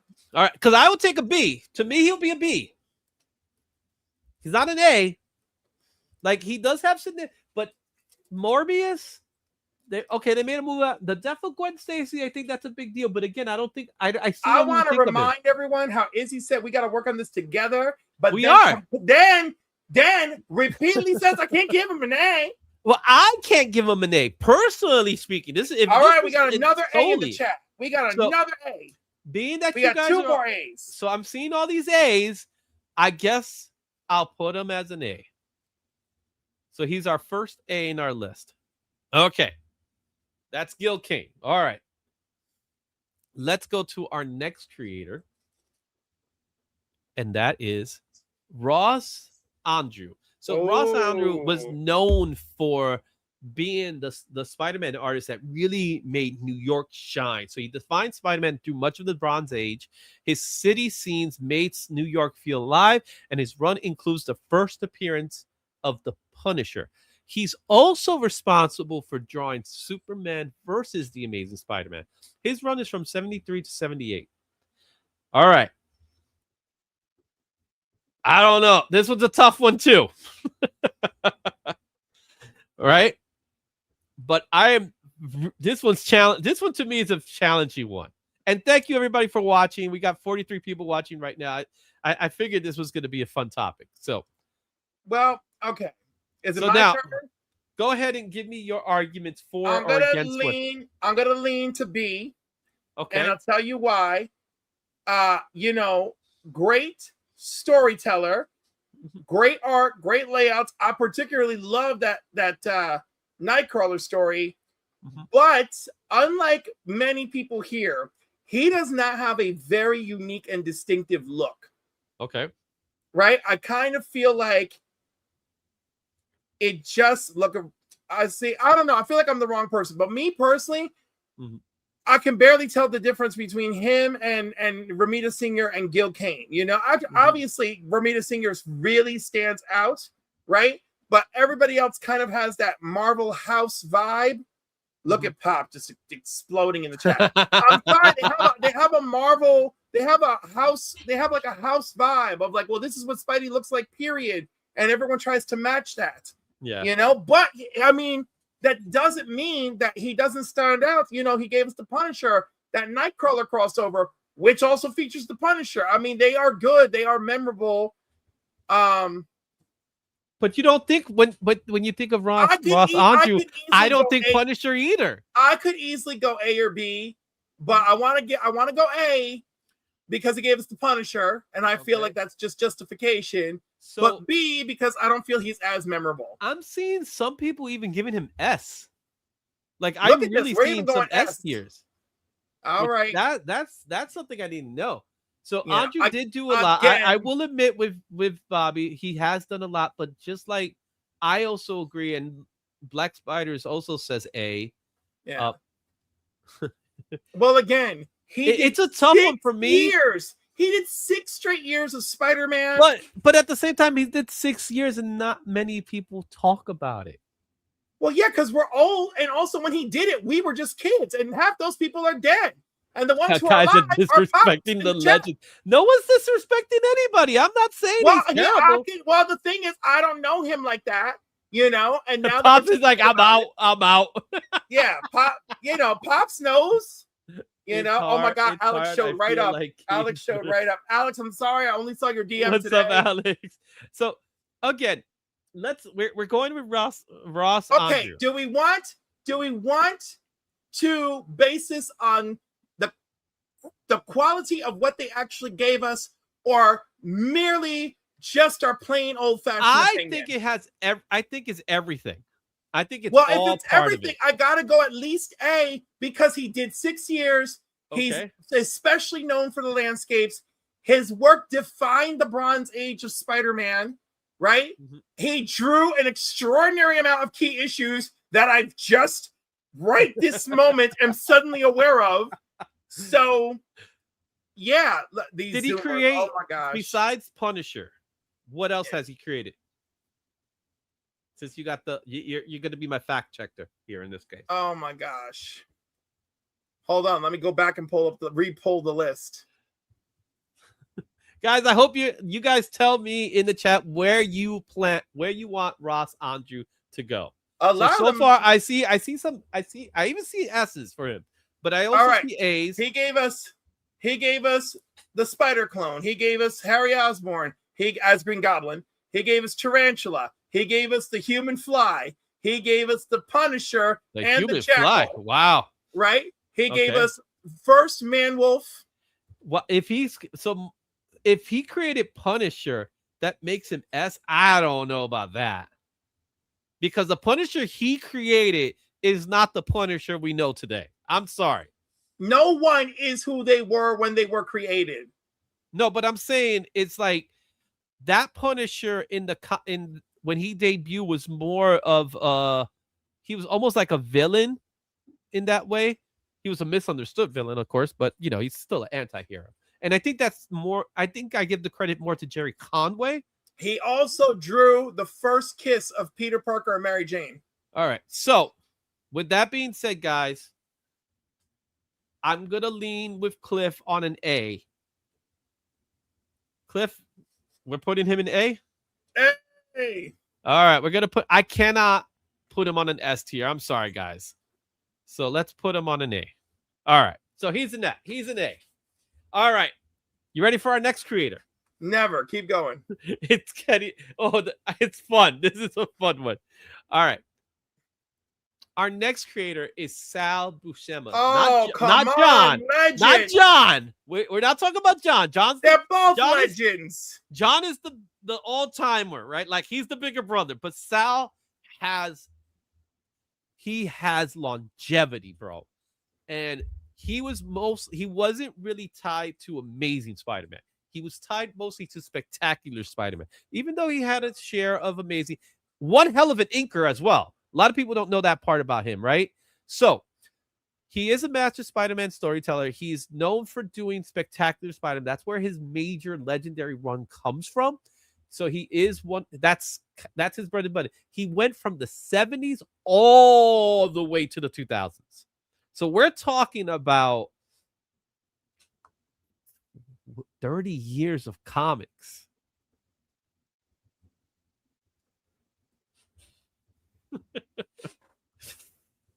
What do you say? I'm going to go B. Even though you were just giving me that Ross had a longevity of 6 years. We're talking about a guy here who has 30 years. Right, but 30 years. He did not produce the Bangathon that Ross Ancher produced. He didn't produce Amazing, but he was on Spectacular. He launched the series. Okay, well, again, he is very... Wow, I'm shocked off of that one. I'm not. I'm just saying, like, you know, this man's biggest thing is the first appearance of Black Cat and the storyline for the death of Jean DeWolf. Okay. Which is cool. But that's it. Those are his... Oh, maybe the Hobgoblin story, I guess, right? What about Tombstone? Or Tombstone was Web? Tombstone was Web. Mm-hmm. B is still very good, folks. He was also part of when Mary Jane was supposedly pregnant. He was part of that storyline. Oh, yeah. Another storyline I really want to forget. Remember that she was having a baby? Don't remind me, because then I'm definitely keeping him as B. God, Cliff hates artists. All right, God, guys. Pops, you are brutal. I'm going with A. I'm going with A for him. But you're going By for the way, B. I actually want to do all of August. I would like people to join Cliff on Comics in hashtag Artist Appreciation August, because I feel like after all this conversation. No, I actually woke up in the mood for this yesterday, and now that this conversation has triggered that I need to like put it into the universe. Okay, all right. You know? So you're gonna put him on B. I'm gonna put him on B, and I think B is still very good. You're gonna put him on B, guys. I want to hear from you guys. So I want to hear from the chat because I'm strong on the A, especially after that conversation about Ross. I think Sal's run is more legendary than Ross, in my personal opinion. So for me, he's A. So if I get enough A's, I'm putting him in A. If I get enough B's, I'm going to put him on B. So I see Joffrey with an A. I see Pops with an A. So that's 2 A's. I see Las Cruces with a B. Pops, you can't vote twice. Pops is like A. Mark is saying A. So I got 3 A's. So, well, yeah, I got 3 A's for... Now he has 6 A's. All right, come on, man. That's a B. Oh, we got AI says B. Okay. Now it's guys. Let me know. I need chat. I need chat help. I need some help. Rattlesnake A definitely deserves it. Spectacular. You know what? I'm putting him in A. I'm putting Sal in A. I feel not dirty about that. I'm putting Sal in A. He's going into A. He's an A tier to me.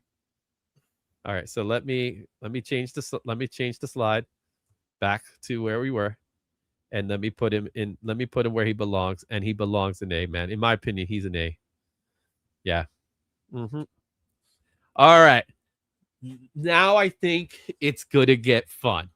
All right, this is to me where it gets interesting. John Byrne. He's fun, clean. He is iconic. Okay. Legendary Marvel creator John Byrne made memorable contributions through Marvel Team Up and Spider-Man Chapter 1. His artwork and storytelling helped bridge Spider-Man's classic and modern eras. He is known for reinventing, and I'm using it with quotations, reinventing Spider-Man in the late 90s. In fact, they came to John Byrne when Spider-Man was struggling and decided, hey, Spider-Man, hey, John, can you do the same thing you did in Superman in Spider-Man? Okay. I have thoughts. So let's think about this first, okay? When it comes to John Byrne, nothing's discrediting his legendary status. But when you think about his legendary status, it's not on Spider-Man. It's on X-Men, right? Even now. However, his run of Marvel Team Up was great. And that's kind of where he started with Chris Claremont. Now, when you go to Spider-Man Chapter 1... hot mess. Messy mess. So the question I have, does Marvel Team Up outweigh or outperform Spider-Man Chapter 1? Or does Spider-Man Chapter 1 outperforms, or in this case, underperforms? No, I don't. No, just Chapter 1 just takes off points. That's all I'm saying. Yeah. Mm-hmm. Anyhow, the chat and I are very comfortable giving him a B for Byrne. Yep, he did X-Men. Yeah, let's not forget that. But this is not about X-Men. If this was an X-Men tier, yeah, he'll most likely probably be S tier, right? It was X-Men, right? His work on Marvel Team Up was good. What's up? It's Biang. Well, Marvel Team Up is his biggest contribution to Spider-Man. Mm-hmm. You know, so and of course that amazing cover though. You specifically said this is well, actually no, the best Spider-Man. All right, so yeah, so thanks to his contributions in Marvel Team Up, I feel safe giving him a B. Yeah. Oh wow, Black Spiders gave him a C. And there are definitely some comic books that would be persuasive to that. Yeah. And certainly Chapter 1 is F category in my book. Chapter 1 as well as the continuation. So let's not forget Chapter 1 and then the relaunch of Amazing. He did the relaunch with Howard Mackie. That also was poorly received. I like to block that out of my mind. Thank you very much. That to me might be giving him even more deductions, in my opinion. That was a full year run, more than the full year run on both books. That was close to 2 years of. Las Cruz says, when I think of Spider-Man, I don't think of John Byrne. Yeah, exactly. I'm not thinking about no John Byrne. Mm-hmm. And when I do, I'm certainly thinking of more of the negatives than I am thinking of the positives. Yeah, and to be honest with you, I don't think Marvel Team Up is that big of a book that everybody goes crazy for. So whoa! I like Marvel Team Up. My very first comic book was a Marvel Team Up. Slow it down. But I don't think it was that big of a book. It was a tertiary book for Spider-Man. It just gave him an opportunity to be to team up with other characters. It's still a beloved series. It's interesting and wacky and poignant. It introduced us to all sorts of characters. So it looks to me like mostly everybody is going to go with Byrne for B. Byrne for B. Okay, so Byrne for B. We're going to go Byrne for B. Pops is over here screaming sacrilege. Byrne is getting a B. Oh, all right. Now here's the best one. I think this is my favorite one. Because it's time for Junior. John Romita Jr. He is the Spider-Man artist for across generations. His runs include 80 to 84, 2001 to 2004, 2022 to 24, as well as the present day. He is one of the few artists that has a comic book, a Spider-Man run in every single decade that he's been doing comic books. So even though his main run is from 2001 on, he has done Spider-Man books in the 90s as well. He was predominantly in Daredevil for the most part, and he did some X-Men here and there as well. But he's also the co-creator of Hobgoblin. All right. he will always be A tier in my opinion. I would love to give him S tier, but I can't. And the reason why I can't is because of his current runs. I'm going to agree across the board with you. I too would like to put him, looking at his entire career as a whole, I would like to put him in A tier. Yeah. You heard it here. Cliff has put John Romita Jr. in A tier, even though he's totally not a John Romita Jr. fan. Art fan. I like him as a person. Okay. So you're putting him A tier? I have to respect. I'll be honest with you. I would have given him S tier if he didn't have this current run. If he would have stopped in the 2000s, he would have been S tier in my opinion. No, I would have whipped out every cover where Spider-Man's ankle looks like this and be like, nah, bro, we're not. Nah, dude, man, his running during the Straczynski run, I love that run. I love it. But he's A tier in my opinion. So, guys, I decided, you agreed. Romita is going to be an A tier. So let's go ahead and drag him over there. Whew, look at that. We got 4 A tiers. We got 2 S tiers. We got a B tier. You ready for our next?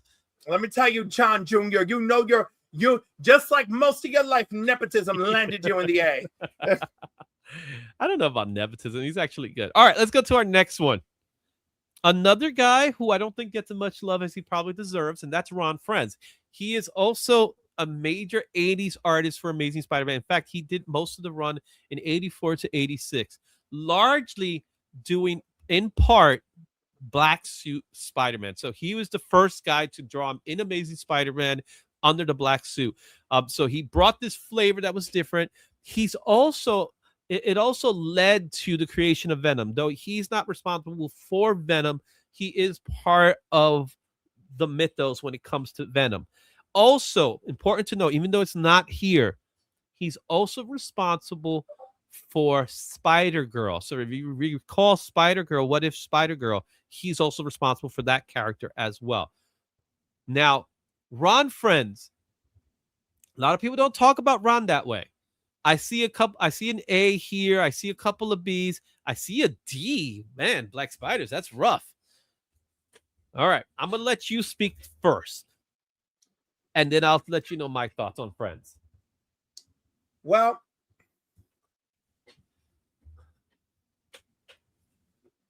I mean, he gave us the original Gang War, so that's something. Okay. Spider-Girl, absolutely. He comes in and out of he comes in and out of working on Spider-Man throughout the 80s and 90s. Okay. So I got to give him that. His style is really great, but like he has publicly spoken about drawing him to match the styles of the people he admired most, which would be Romita Sr. and Gil Kane. Okay.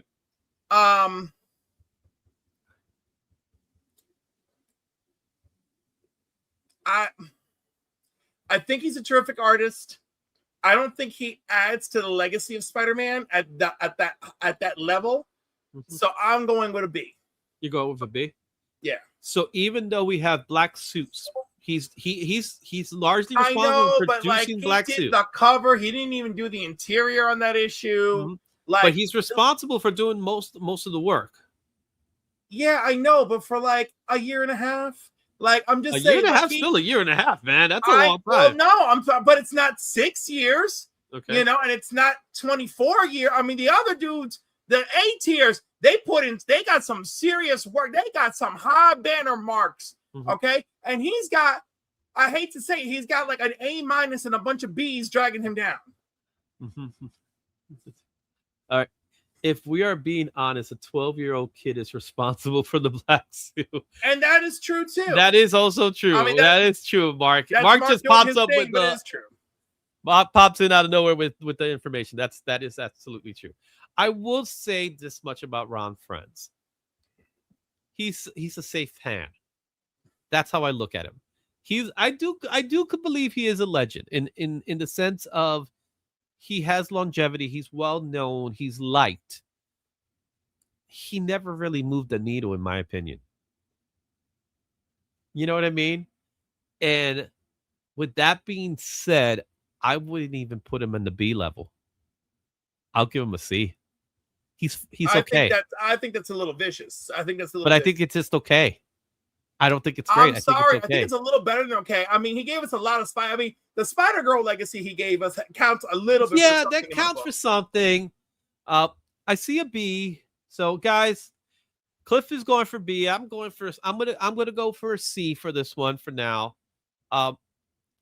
Guys, it's up to you. I do see AI with a B. Pops is also a B.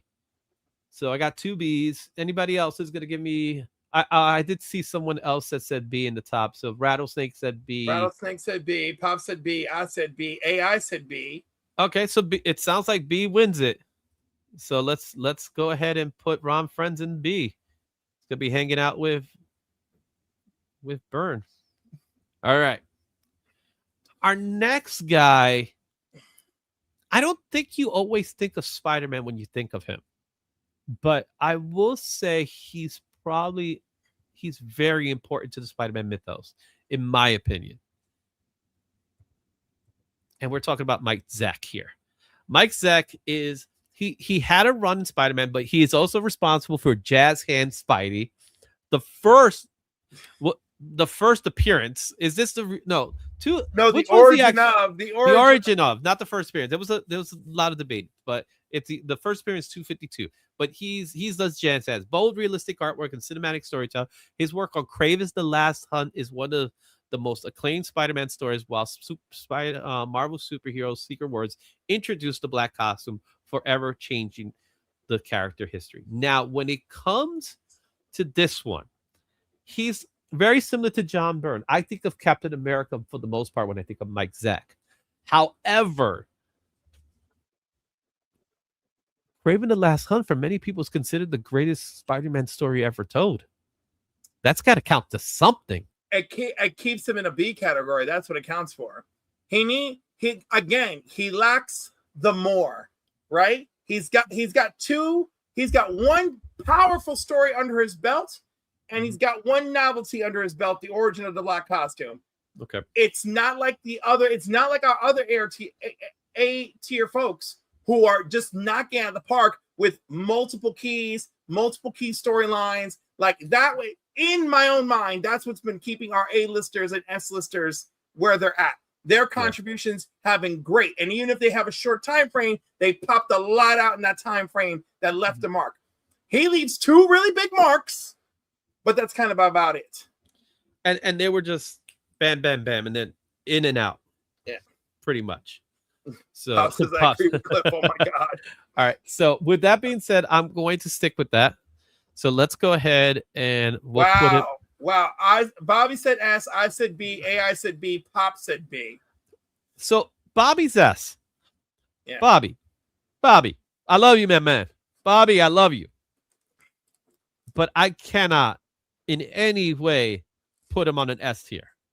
I don't think Spider-Man I don't think Mike Zeck when I think of Spider-Man at all. I just don't. My thing is, I'm looking at the caliber of his Spider-Man career, and he's got what he's got. Yeah, and that's the thing. When you go on an S tier, your run has to be the whole thing. To me, has to be iconic. The whole thing, not some things. And when it comes to the creator itself, the artist itself, the artist has to be, to me, to be an S tier, the artist has to be, they're attached. You know what I mean? You can't think one without the other, in my opinion. That's why you have Ditko. That's why you have Romita Sr. I mean, and Ditko wins just for co-creating, you know? Yeah, so Ditko wins, but yeah, it's you can't throw more on the table than I co-created him. Yeah. Exactly. So yeah, and I'm with Pops. I think Punisher. I think Captain America. That's what I think when I think Zeck. So for me, it's a consensus that we all agree with. Yeah. Zeck's a B. All right. I don't think this was going to be a hard one. Todd. Todd McFarlane, Interesting. you know, Spawn Spider-Man to the next level. You like my little play on words there?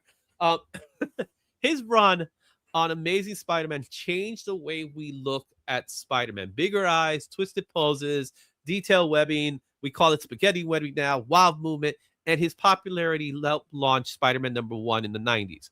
It is also sold 2 million copies worldwide. Now, let's talk about the Todd father. Todd, his run on Spider-Man was from 88 to 91. He did Amazing, and he did Spider-Man, but he's also did covers for Marvel Tales. So that has to count for something. Wow. I'm looking at some of these points, man. So Rattlesnake is giving S. McFarlane. Pops is giving A. Bobby doesn't look like he's a fan. Yeah. AI saying SB. I don't even know what that means. All right. Cliff. Okay. I already have my place for him. His impact. I have a spot for him already. His impact is undeniable, and I just got on the soapbox about impact. I'm willing to go S. I'm S as well. All right. I think the S's have it. So, you know, there's no one comes close, man, in comparison to these three. Well, I have other people that can come close for other reasons, you know, because impact means a lot to me, but Todd's impact is undeniable. It is undeniable, and everybody wants him to come back. Yeah. Everybody wants him to as soon as Marvel just shows him the money, it might happen. On the other hand, he is a stubborn Canadian, so we got to be careful. He's extremely stubborn. Yeah. Yes. So Todd gets an S. There's no way around it. He's S tier, in my opinion. So we already decided, guys. S tier. I don't think there's any denying. You could argue it all you want, but I don't think there's any denying his position in the role of Spider-Man. He brought Spider-Man to a whole new level during the 90s. And 2 million copies says a lot. Just saying. Pop says he didn't create the character or build lore. He did build lore. Venom! Venom's a tremendous piece of lore. Now, there's one thing that Todd is falsely credited with, and if you watch my interview with Eric Larson, you can see it. Todd doesn't actually give Venom the tongue. No, the tongue. Well, hold that thought. Because coming in for our next one is the creator of the tongue, Eric Larson. The webbing was savage. You saw what I did there? You like what I did there? The webbing was savage. Amazing Spider-Man and Spider-Man 89 to 92. He followed Todd literally all the time. He was, if you had Todd McFarlane, guaranteed the next person that's going to follow is going to be Eric Larson. He followed Todd's wave, but brought his own bold, cartoony energy. His Spider-Man work leaned hard into big action. The tongue, let's just say the tongue, and the early 90s styles that he's remembered for. He also, like you said, you were going to talk about the tongue. He redefined the look of Venom to the point of, I don't think the Venom we have today would exist if it wasn't for Eric Larson. What he did with that tongue when he went crazy. I'm not a huge fan of the tongue myself, personally. I'm not a big fan of the tongue, but it's iconic. Like you got to have the tongue now when it comes to Venom. So he's hard for me. He's extremely, like, I guarantee you I'll put him on an A. I'll put him on an A no matter what. But can I put him in an S? I mean, no, because I'm not ready to put him in an S. You know, his AI puts him in an S. Wow. Bob puts him in an A. Bobby puts him in the B. Wow. Rattlesnake gives him an A. I'm willing to go for A.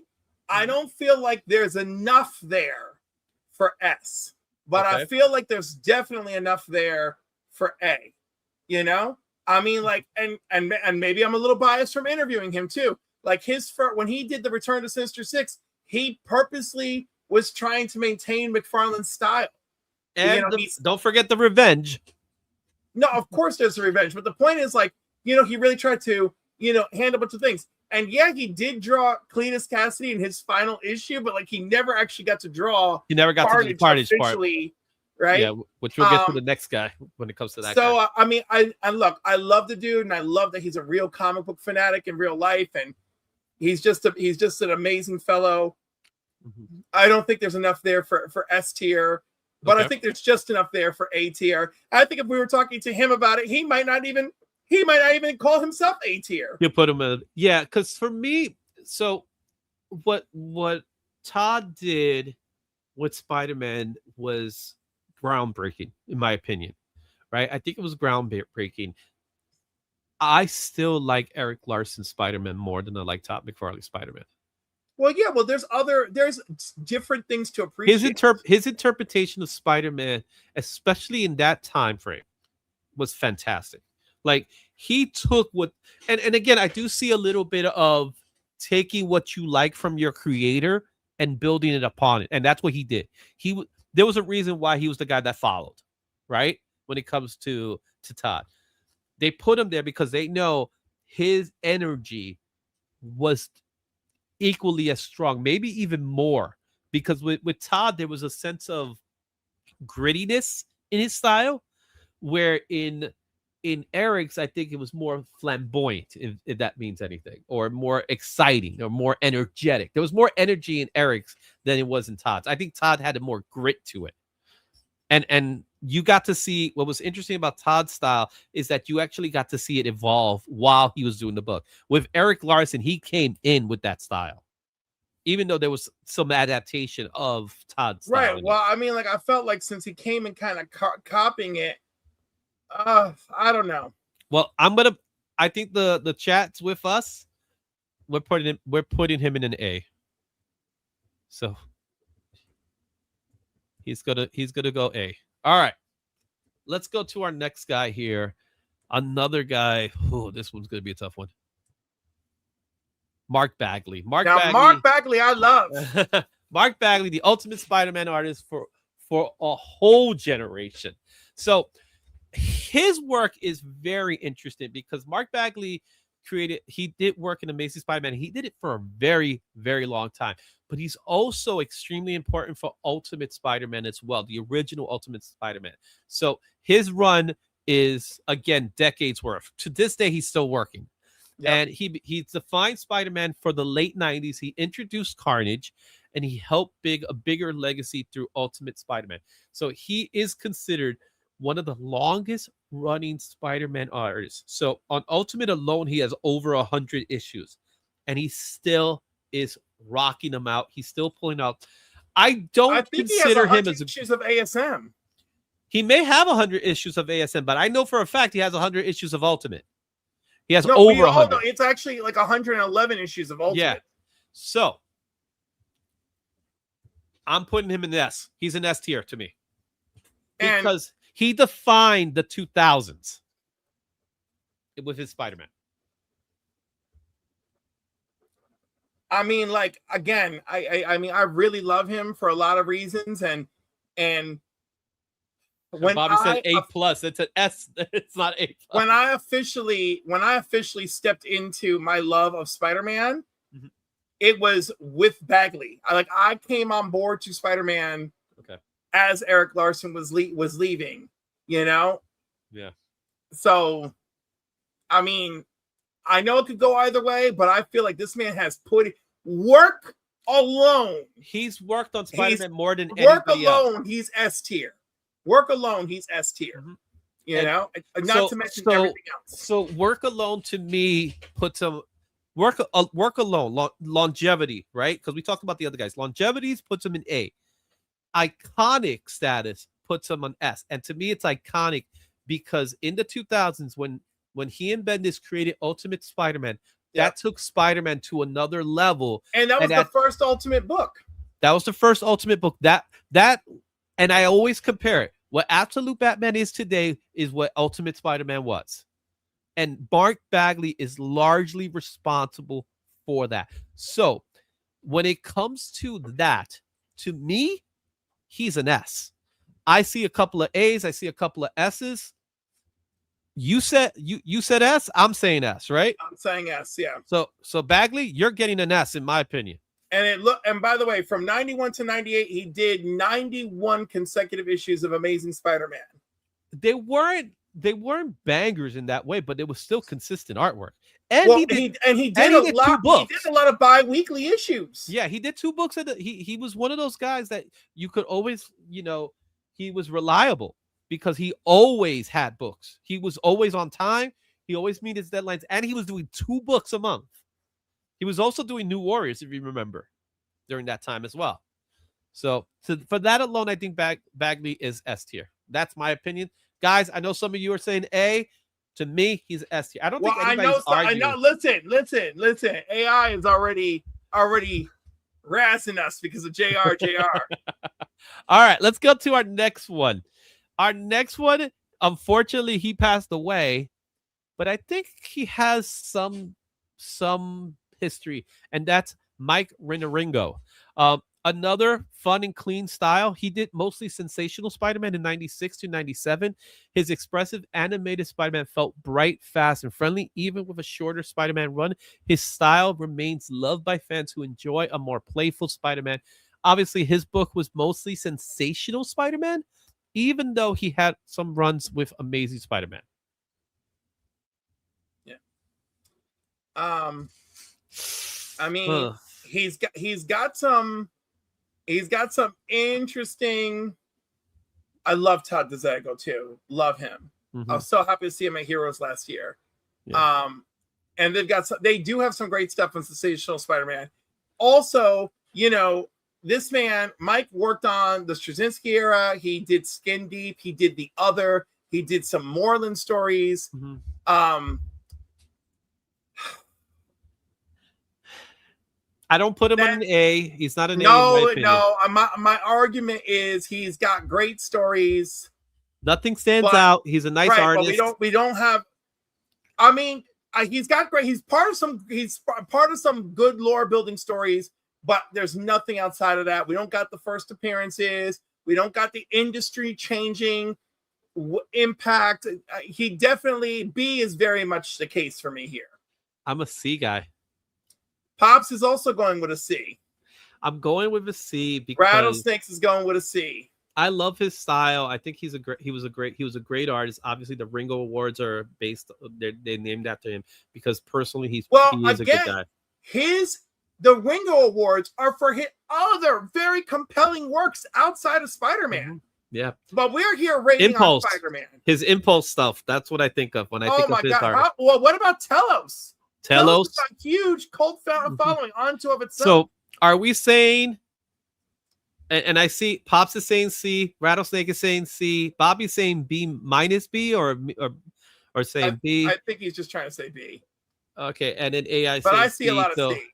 I think C takes it, man. As much as I hate to put him there. Yeah. But again, this is not based on his work, period. It's his work on Spider-Man. Yeah. So much as I hate to, and he's our first C too. Oh my gosh. He's our first C. Are we gonna get an F? I don't know, man. It's kind of hard. All right, here's the next one. Is this Umberto? This is Roberto Ramos. Modern Rubber Band Spider-Man. He's Amazing Spider-Man and Spider-Man 2018. Also, he's done most of the present run. He brought a loud, fast, exaggerated style that became a major part of the Dan Slott era. His Spider-Man is expressive, flexible, and built for high energy action. His era includes Big Time, Spider Island, some Superior, and even Worldwide. Ramos is controversial. I personally like his art style, but it's not for everybody. And his earlier work is actually pretty bad, in my opinion. Yeah. He is, to me, I feel like he's a copycat of Eric Larson when it comes to his Spider-Man. And sometimes they're good, sometimes they're bad. It's a tough one for me, though. It's definitely because, again, he has the range as well. Okay. On the one hand, I respect him very much. I've really enjoyed meeting him on more than one occasion. I often do not enjoy looking at his Spider-Man, which is a hit and miss experience because sometimes I think it's great. Yeah, sometimes it looks fantastic. Sometimes I don't know what's going on. But also, he's got a distinct identity and style. We got a couple of C's coming in, man. I am teetering between B and C, but I'm leaning on C. Wow. Even though he has that time frame under his belt. He has the time frame, but he doesn't have the all he's got is like what? Agent Venom. He reinvented the way we look at Octopus. Remember, he came up with the trench coats for Dr. Octopus and the slick back hair. I think that's a really. Even though that's a terrible look. I think that's a really nice observation for you. I don't think that's. I don't think that's like a thing that like we're like. Remember the slick back hair? He did the slick back hair. Also, he turned Octopus into a Matrix character. He gave us, although he did a lot of Superior Spider-Man, he's not even the one who launches Superior Spider-Man. You know, so yeah, I'm leaning on C. I think I'm gonna put. I think Humberto Ramos, my friend. I'm with you. I think you're right. We love you, Humberto. We do. He falls under a C, so let's put him C. All right, here's another one. This one I think is an interesting one as well. Slick back hair, sloppy. Yeah, his Venom was pretty crazy looking too. I'll admit to that one. His Venom was pretty cool, but I actually liked his Venom. All right, let's go to our next one, and that goes to Steve McNiven. Steve McNiven, cinematic storyteller. He did Spider-Man during the Brand New Day series. So obviously we have Brand New Day coming out tomorrow. If you're watching it like I am, he ushered in the Brand New Day with an era, cinematic artwork, amazing artist, beautiful artwork. I will say his artwork is beautiful. Look, his only credit is Brand New Day, though. Yeah. Oh, do we not include Civil War? No. Okay, because Civil War is Civil War. It's a. I will say. Okay, because he is responsible for the iconic moment of Peter revealing himself to the world. He also drew Amazing Spider-Man 529 through 538, which takes us straight into Civil War. Okay. Again. But is that enough to say, okay? No, because at the end of he doesn't have a long term at it, right? Mm-hmm. Even though that's 4 years, bouncing. In and out. Right, it's in and out. I think of Old Man Logan when I think of him. Well, I'm not trying to bring all that into this. Yeah. He's got a handful of historic moments, but they're not explosively historic moments. But he is a really great artist. Oh, he's one of the best. I think he's one of the best artists out there. So again, we are not ranking based on solely the caliber of his work. It's his contribution to Spider-Man. With that, I'm voting B. Oh, you gave him more than I gave him. I'll put him in the C tier. Because I feel like he's part of Brand New Day. He's part of Civil War and the road to Civil War. I feel like he really drew Spider-Man during these impactful times and drew him brilliantly, but not at a level that was redefining. But it was never. When I see his artwork in Spider-Man, I don't see anything that stands out. Yeah, but I'm going for a C as well. I think it's very pretty. It's very clean. Okay. I think his artwork by itself, if we were judging artists by art, his art by itself is fantastic. Yeah, I know. I'm not taking that away from him. His interiors are all phenomenal. No, cityscapes, flashing lights. He's an amazing artist. I will not take any of that away from him. He's an amazing artist. Anyhow, I'm just saying. Come on, people, help me out I here. don't see him as a B. I see him as a C only because it's a short run one. I don't see anything besides this cover.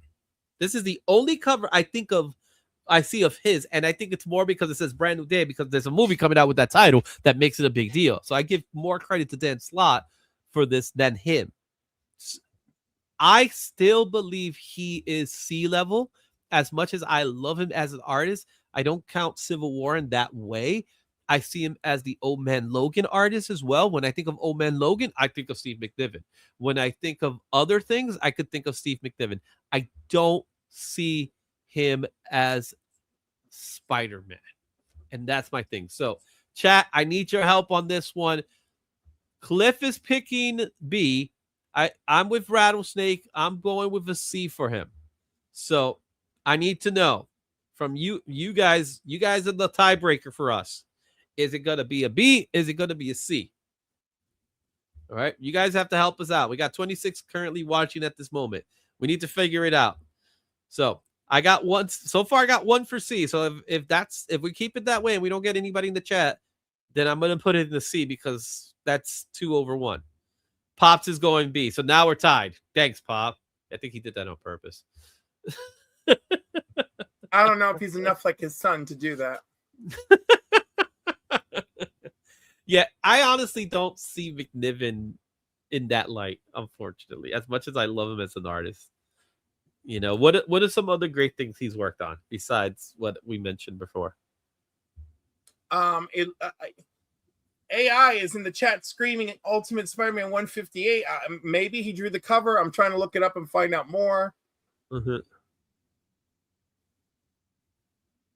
Yeah, Ramos is C, so I'm saying B now. That's too funny. Because of Ramos. I would put Ramos in B. I wouldn't have put him in C, to be honest with you, but I have to go with the consensus of the group. So we got pretty much a tie going on right now. Mm-hmm. So now I'm B, Pops is B, your C, Rattle is C. Well, Rattle now is saying B because of Ramos, but let's not credit that. Yeah, valid. Papa's saying valid. It's I think this might be one of the toughest ones. This is clearly one of the toughest ones. This is clearly. And yes, McNiven did do the cover to Ultimate Spider-Man 158. One cover? Yeah, it's the one where Spider-Man is it's a web of skulls and Spider-Man's on the skulls. Okay. It's actually quite beautiful. It is. I'm sure it is. It's a McNiven. So I don't remember it. All right. Guys, let me know, man. I need to hear from you guys. You guys are in the chat. Let me know. Is it gonna be B? Is it gonna be C? Bobby saying C. Okay. Thanks, Bobby. We're going a little overtime today for this one. We're almost done. So far we don't have a single F. I'm shocked. I honestly thought you were going to give Burn an F. I probably. You thought I was going to give Burn an F? Yeah, because I don't think. Why would I have given Burn an F? The fact that Burn's in there, 3 Bs, 2 Cs. Oh, we got Iceman coming in with the C. Now we got 3 and 3. All right, let's go, guys. I had an F. Wow. Yeah, Burn to me would have been the F. Tied now. Yeah, Pop, it's tied now. We need someone to come in and give us a B or a C. There's 26 of you. Someone look at your phone and do something. Oh, we got OK Thunder with a B. So let's go ahead. We'll put McNiven in B. We did it, McNiven. We saved your ass, baby. I don't know, man. That's a tough one for me. All right. So McNiven is getting 8B. All right. Our next guy, this one's interesting because I'm curious. And this is J. Scott Campbell. J. Scott Campbell is the collector cover king. So from 99 till today, he is known for not doing any interior work, but he's known for his covers on Spider-Man, specifically Mary Jane, the iconic Mary Jane, the iconic Black Cat, and multiple, and I mean multiple covers. He is the quintessential Spider-Man cover artist. If anybody's a cover artist when it comes to Spider-Man, he takes the top billing, more so than anybody else that came prior to him. He's probably done more covers. Obviously, he's done more covers than he's done interior work when it comes to Spider-Man. But most covers he's done has led to being in near iconic status, especially 601. All right. So this one to me is also hard. the argument for B is he's got great talent. There's great collectability in his stuff. The cultural impact is lacking, but the cultural impact of his covers exist. And I feel like that puts him as a B. Now, teetering on C, he's a phenomenal illustrator, legendary cover artist, not a defining Spider-Man storyteller. Not a single one. So I am leaning. I can go either way. B for booty. But I am B leaning for booty. on C. I am leaning on C. B for booty. B for the booty. B for the boobs. It's a tough. Oh wow, Joffrey went S tier. Again, Joffrey, we're not judging them solely on the caliber of their work. It is their contribution to Spider-Man. Because let me tell you, I would love to give him an S all day because I love so many of them. I've got 2 boxes of freaking covers of J. Scott Campbell up in this place. Okay. But so, I'm with you in saying because we don't have a single story, it automatically disqualifies him for S or A, in my opinion. That's why I'm leaning B or C. Right? There was a story that he had. He did write a story. He did do a story and it never saw the light of day. He doesn't even understand why, but it does exist. It was during that time where he was doing the covers while Romita was doing the artwork with Straczynski. So they did hire him for a job that never saw the light of day. Maybe one day it'll come in. Maybe it wasn't a great story to begin with. That's probably why it never came to fruition. With that being said, he is predominantly now a cover artist. And as a cover artist, he has the credibility of being an amazing cover artist to the point that if you want a good cover with Spider-Man, a Spider-Man cover, you get him to do it. But mostly now he has gone through Mary Jane's or Gwen's. I don't even see him doing Spider-Man's anymore as much as he used to. So with that being said, I think... Oh, God. I think the iconic status of the covers are a big deal. I think, man, I'm torn. What did you say, Cliff? Did you say B or C? I'm torn between B and C, and I imagine you are as well. I am so torn. I'm gonna lean towards C because of that. I don't have a single story. Right. I am also leaning to C because he's got amazing covers, which, as Pops pointed out, has driven people to purchase the title. Yes. And during that run in Amazing Spider-Man, during the 600 run, even the like I said, the Straczynski run, those covers were fantastic. I mean, they were fantastic. 30, 31, 32. Beautiful. Issue 50 is one of my favorite covers. One of my favorites. But that's all it is. It's a cover. And I think these other guys worked harder and longer to get Spider-Man to that next status. All Campbell was doing covers. And with that being said, I think I've talked myself into a C. Chris is like, he shouldn't even be on the list. I think we could just put him on a C. Mm-hmm. Yeah. According to Bleeding Cool, that run 12 may be coming soon. Is it going to be their own little Spider-Man Hush story? Or is it going to be a crappy Hatoosh? Yeah. Maybe that's why they didn't publish it. Maybe they're like, damn, Jeff, Jeff, you need a break. I am starting to believe it wasn't published because it wasn't good. I'm willing to believe it. Because listen, I don't know about the rest of y'all. There have been some bad comics that have come out in the 2020s. But right now, as far as ranking the highest for sucking, Hatoosh and Dark Crisis are fighting a deadly dark battle on my list. All right, we got two more. Before we call it a day. Our second to last, our penultimate artist is also someone who's currently working on Spider-Man. That's Ed McGuinness. He has a very superhero power with Spider-Man attitude. He has a tendency of drawing people more bulkier. He does have runs with Amazing Spider-Man from 2011, 2012, but he also did work in 2023 to now. He's known for his bold figures, strong expression, clean action.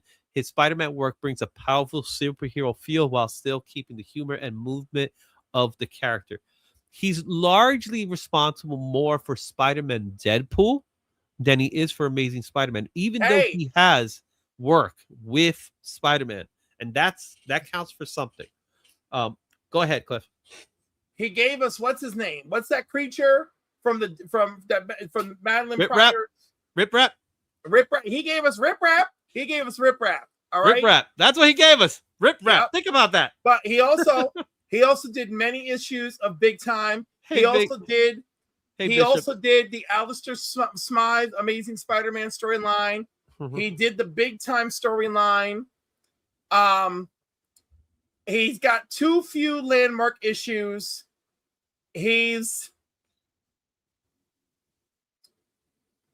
outstanding and memorable Spider-Man artist. He still has Spider-Man on the resume to today. He doesn't have that level of sustainability and impact for our A and S tier. So I am I'm voting for B. I'm voting for B. I'm voting for C. I feel like, because I will put him in that same level as Roberto Ramos, in which he's been there for a while. He's been doing it for a while, but nothing stands out. Nothing stands out. I don't know. I think I'm going to give him that there are very many covers that I really enjoy that he's done. I was looking for covers that stood out. Not a single one did. The Rip Rap cover didn't stand out. That Rip Rap cover is memorable. I like his work. Again, he's another one that I think of World's Finest when I think of his artwork. Oh, yeah. I think of Public Enemies. I hear you. I believe you. I am trying to. And with Rattlesnake as well. The Red Hulk cover is definitely iconic. I am trying to shield that noise. Well, I'm also taking that to consideration of what makes them who they are today. Like what is it about their work stands out the test of time to me? And for me, his work doesn't stand out the test of time through Spider-Man. It stands out through other characters. I'm gonna join you on C because I don't think there's enough of an argument for him to truly be B, other than I particularly really enjoy him. I love his style. I like his style. I love his big style. No, I know, but I'm just saying, the chat is definitely swinging towards C, and with reasons that I respect. Yep, definitely known for other works. Yeah, his work for other work. I think he could get there. I think if the work is there, he could get there. Unfortunately, he hasn't been given the work to get there. You know what I'm saying? So, with that being said, he goes under C tier. And we're down to our very last guy. It's time for our final one. Not a single F so far. Are we gonna go into this whole list and not have a single F? I could have put some other people. Unless this last one is a bomb, I think we could do it without an F. The last guy is Patrick Gleason. Oh, modern Spidey with an emotional style. He's worked on Spidey for 2019 all the way to today, on and off, but mostly been consistent on Spider-Man. He's one of the standout modern Spider-Man artists with works mixed cinematic action with strong emotion. However, it was ASM 55 cover that made him the next, I think in my opinion, made him the next level. So it was his first Webhead cover, and he started the Webhead series. So there's a Venom, there's a Carnage, and then he moved on to other Marvel characters. He's worked with Nick Spencer, Beyond, and Zeb Wells. No, he doesn't really have an iconic run. He has done work on Spider-Man, but I think it's all about that Webhead cover when I think of Gleason. Yeah. Anyhow,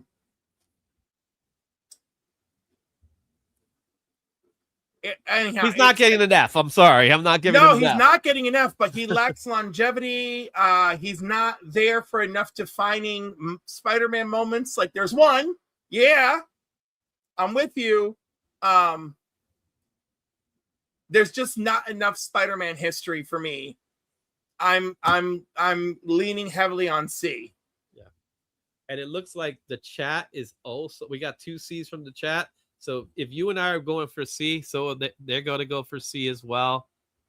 And with that being said, oh, wait a minute. How did that happen? Let's go back here.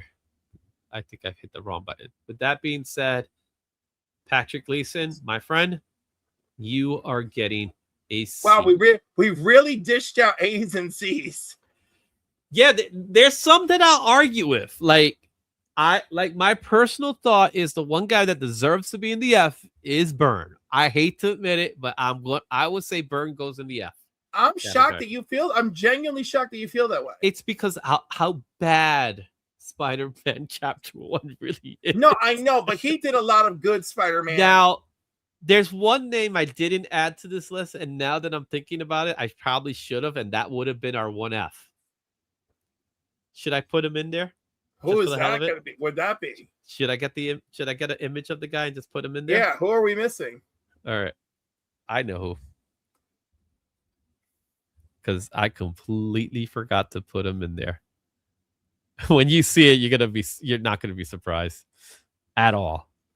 You know, when you tell me somebody's clearly an F, I am literally thinking of the worst possible thing ever.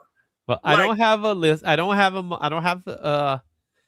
have anything to say it, but I will say a great artist, a fantastic artist, an even better editor. Oh, Joe Quesada is our last tier. Guys, he's responsible for One More Day. And that's all of the credit he has. What's it gonna be? Well, he did give us Marvel. He did give us Marvel Knights Spider-Man. He didn't draw it. He just edited. I thought he drew. I'm not gonna count his editing. The covers. He did some covers. He did some covers for Ultimate Spider-Man too. Oh, look, Rattleset says C. Oh, wow. Everybody's giving him. Wow, I'm giving him an F. Just for One More Day. That by itself puts it on the F. I don't care about any contribution other than that. I mean, I'm angry about that. I didn't forget Ryan Otley.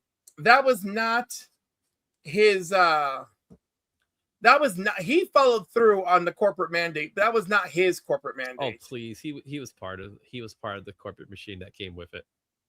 And he took the blame. I'm giving him an F. I'm sorry. That alone gives him an F for me. I am outvoted.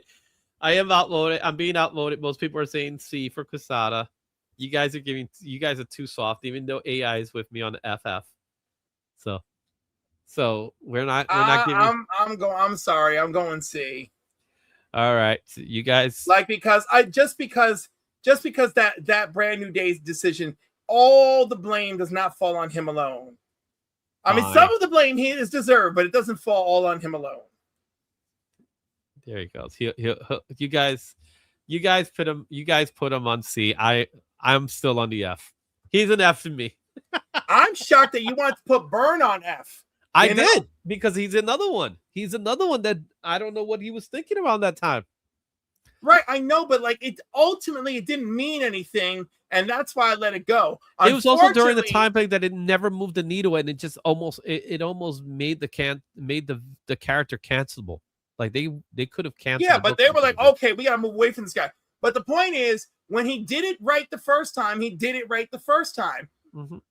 When they hired him to do his the thing is, like, you cannot give that man full creative control. He is off the goddamn chain. He wants to ink everything himself. He'll draw in inks. Like, he worries me. But anyhow, this was actually kind of fun. Yeah, man. Bobby don't give an F.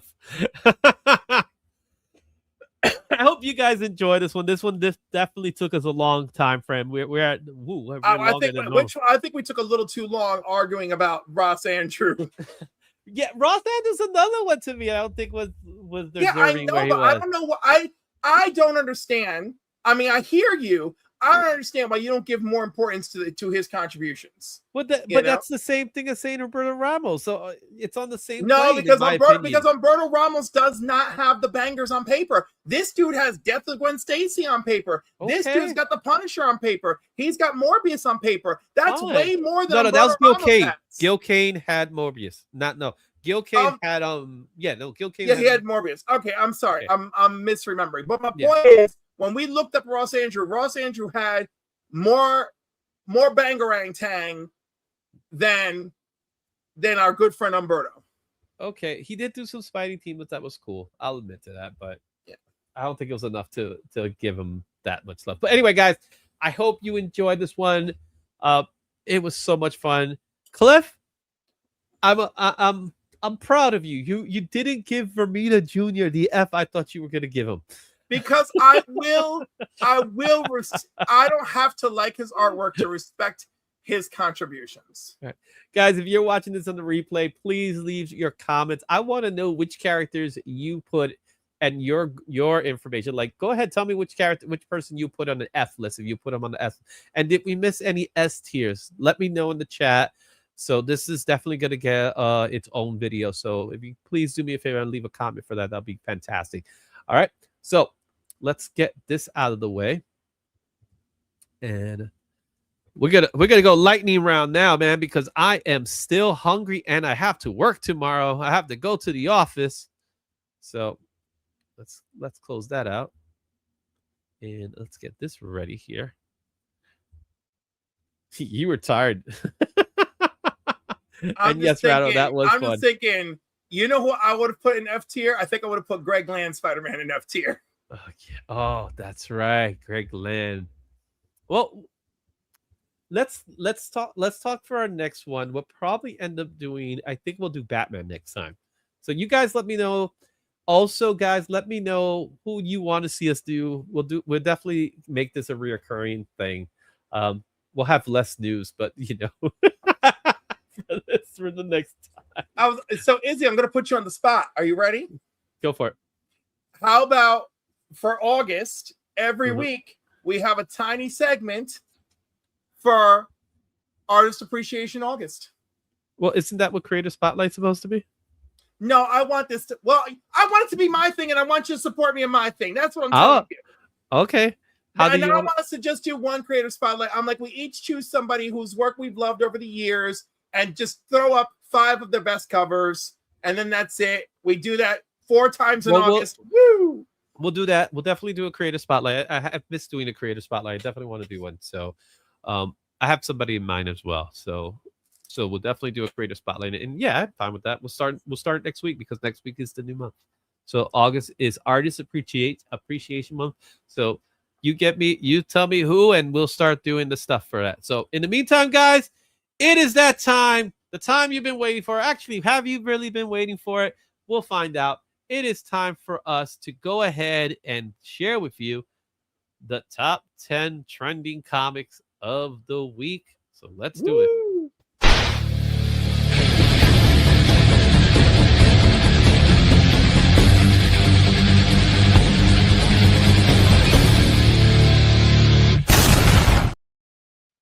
And thank you, Joffrey.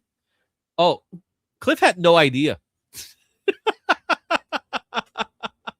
I didn't tell Cliff anything about that one. No, he did not. He did not. I kept it a complete. I kept the complete secret for him. All right, it's the last week of July. We have 4 titles in the cover. So Cliff, make it quick. X-Men 97 Wolverine, Chinkata because we all love Daniel Warren Johnson, Ghost Rider because Danny Ketch and Ryan Gosling, and I don't want to tell you what that actually is, but that is Stuart fails at saving the world, blah, blah, blah. And it's like a Jim Lee cover. And, and that's it. That's as far as I can go. So there you have it, folks. FOMO at the end, a different FOMO. I don't think it's FOMO like that. I think it's FOMO at the end. No one gives a crap about Stuart failed to save the universe. Yes, they'll watch it probably on freaking whatchamacallit. HBO Max, but ain't no one out here be like, I need that Jim Lee cover, I mean, sure, somebody, but please, not No. All right, let's take a look at our honorable mention. Our honorable mention, we got Absolute Batman Bat Knife. 22. I'm a Batman. I mean, yep, Absolute Bat Knife. There it is, Steve McNiven. Amazing Spider-Man 546. Steve McNiven is collecting them checks. Be like, and come on, Nova baby. #1. All right, let's Yeah, talk about Nova. these books, man. What's up? So, what do you think about that Jim Lee Batman? It's definitely his. I think it might be his best Absolute Batman. Oh, really? So yesterday we looked at the book because both of the books were there for cover price. So this one and the black and white. I would say that the color work here, even though Alice Sinclair is a GOAT in my opinion when it comes to being a colorist, I don't think this is his best coloring work because I still believe when he does Absolute Batman with Jim Lee's art style and Scott Williams inks, I think we lose something in his color scheme. Listen, there have been some ugly Jim Lee Absolute Universe covers. I agree, and I'm going to defend that this is not one of the ugly ones. No, I'm not gonna get. I would say I don't have the strength for everything else. At least this is. But I will say this much about it: it's like because the black and white cover, which I saw, so much better in my opinion. I think the black and white one is lovely. I think this one's lovely. I definitely think I think we lose something in the colors. I think we lose something in the colors. I'm only going to give you that something changes. I think they each stand in their own right. Okay. Now, of course, Brand New Day it actually for many of us it starts tomorrow, but this weekend we have Amazing Spider-Man Brand New Day 546. This is the Steve McNiven cover. Obviously, the movie has nothing to do with this actual comic book. It's just because of the title. However, I am excited for it because I'm curious to see how much it makes over the weekend. Now, there is rumors that this movie has the potential, and I believe this is on the high end. On the high end, they believe this movie could actually make 300 worldwide during the weekend. What are your thoughts? You think he'll hit it? Maybe. Yeah. And of course, I'm sorry, Izzy. These are exactly the topics that I'm like, yeah. Well, I think if it hits 300, that makes it the first movie to ever debut at 300, which could be huge. They are projecting 250 to 300 right now, which is a big deal. They can shove it up their derriere with their prediction. I am so mad because they were predicting, sales are good. We're predicting at least 77 million domestic for Supergirl, and then that was a lie. So now, screw all you. Y'all lie. Well, constantly. They have to. The tracking is also based off of what the ticket sales already are. Right, but that's what I'm saying. It was bullcrap because Supergirl didn't touch 77 domestic, and then her ass is hanging out there. There is such a thing as cancellation, bro. There is a thing as cancellation. People do cancel. Anyhow, the ticket isn't not finished until you actually physically watch the movie. Listen. Spider-Man has always done well. There is no reason in my mind that this will not be a $200 million weekend. You know? And then let's see. The question is more like I don't think there's a denying that's going to hit 200. I think the real question is it going to hit 300? That's the real question to me. No, I know. And an even bigger question, can it hit 5? Now we'll tell you this. Close. Every single time I have tried to book a ticket for this movie, I have absolutely failed. I cannot get a ticket for this movie at a reasonable hour in a 90-mile radius. Seriously, is that sold out? It's that sold out. The only seats that are open in each one are the assisted seats, the seats for assisting somebody in a wheelchair. Wow, that's crazy. And so, right, and that has been locally. That is the IMAX that is in Connecticut near me. That is the Screen X in Wayne, New Jersey. That's like an hour and a half from me. Damn. So I'm down to the city. Huh? I'm not going down the city. Screw that. And by the way, I did check the Screen X in the city just for fun, and it too was sold out for multiple showings. So do I believe that this one is gonna be this is gonna be a bangerang weekend for Spider-Man? Yes, I do believe it, just based on my lack of ability to get tickets at a decent hour. I may not even see this movie. I'll let you know. I'll let you know how good it is tomorrow. No, you don't have to. I already had people tell me. I already had people tell me how good it was, and I had people ruin the movie for me, so it's fine. I know a guy that can rent you a wheelchair. All right, and then lastly, we got The Man Called Nova #1, my birthday book, and again, there's discussion. This is finally going to happen. So nothing really big came from it, but it's just a continuation of what people have been saying. And now let's go into our list with number 10. Coming in at number 10, our next book here is Secret Wars #1, Obvious Reasons, from Marvel Comics 2015. $10 near mint, $12 near mint is most fair market value, $95 and 9.8. As far as trending is number 2 for Key Collect, number 7 for CBSI. 15 sales last 7, 23 last 30. Hype level is at a high, largely because of Hall H. Everybody's excited for Doomsday, and everybody knows it's supposed to lead to Secret Wars. Sure. That's all I gotta say. Sure. Anything you want to add to that? Sure. I wish I could tell you that I genuinely cared. Yeah, this is one of those books that I think we're going to see for the next 2 years. I think maybe again, this movie has to actually work. Well, okay? At the same token, because of the movie, it's going to bounce in and out. No, it is going to bounce in and out. But if this movie ends up being, because this movie's going to be, I absolutely believe Doomsday is going to make money. Yeah, but if Doomsday turns out to be a critical disaster, which is what I absolutely am afraid of, I don't believe we're going to be seeing this book bounce around too much. Well, it's still not an expensive book, so. No, it's still not an expensive book. Also, after what happened with Woman of Tomorrow, and you can't trust none of these mother lovers, I wouldn't be so quick. Oh, we're using the archetype, the architecture of Secret Wars for this. Shut your filthy mouth. To be fair, Marvel has done, they've taken their liberties, but they've taken the core story, usually. Love and Thunder. That was a different thing altogether. Disgusting. It was pretty bad. Number 9 goes to Chinkata Ashcan, the retailer preview of the San Diego Comic-Con 2026. $90 is going for. That was the last sale. $91. As far as trending, number 10 for Key Collect, number 1 for CBSI, number 7 for Cover Price. We have 11 sales the last 7 days, 16 within the last 30. Hype level is at a high, largely because of San Diego and Daniel Warren Johnson. It's an ash can. It's ridiculous. Those sales are weirdly low, and hype level is at a high. Now, despite my disgust for your statistical information, I love Daniel Warren Johnson. He has earned all sorts of love and praise from me. I fully support this book. I absolutely look forward to reading it because every other independent book he's put out has knocked me on my ass, left me sobbing for days. Let's go. So let's talk a little bit about these figures, right? So keep in mind, I take to consideration the sales figure.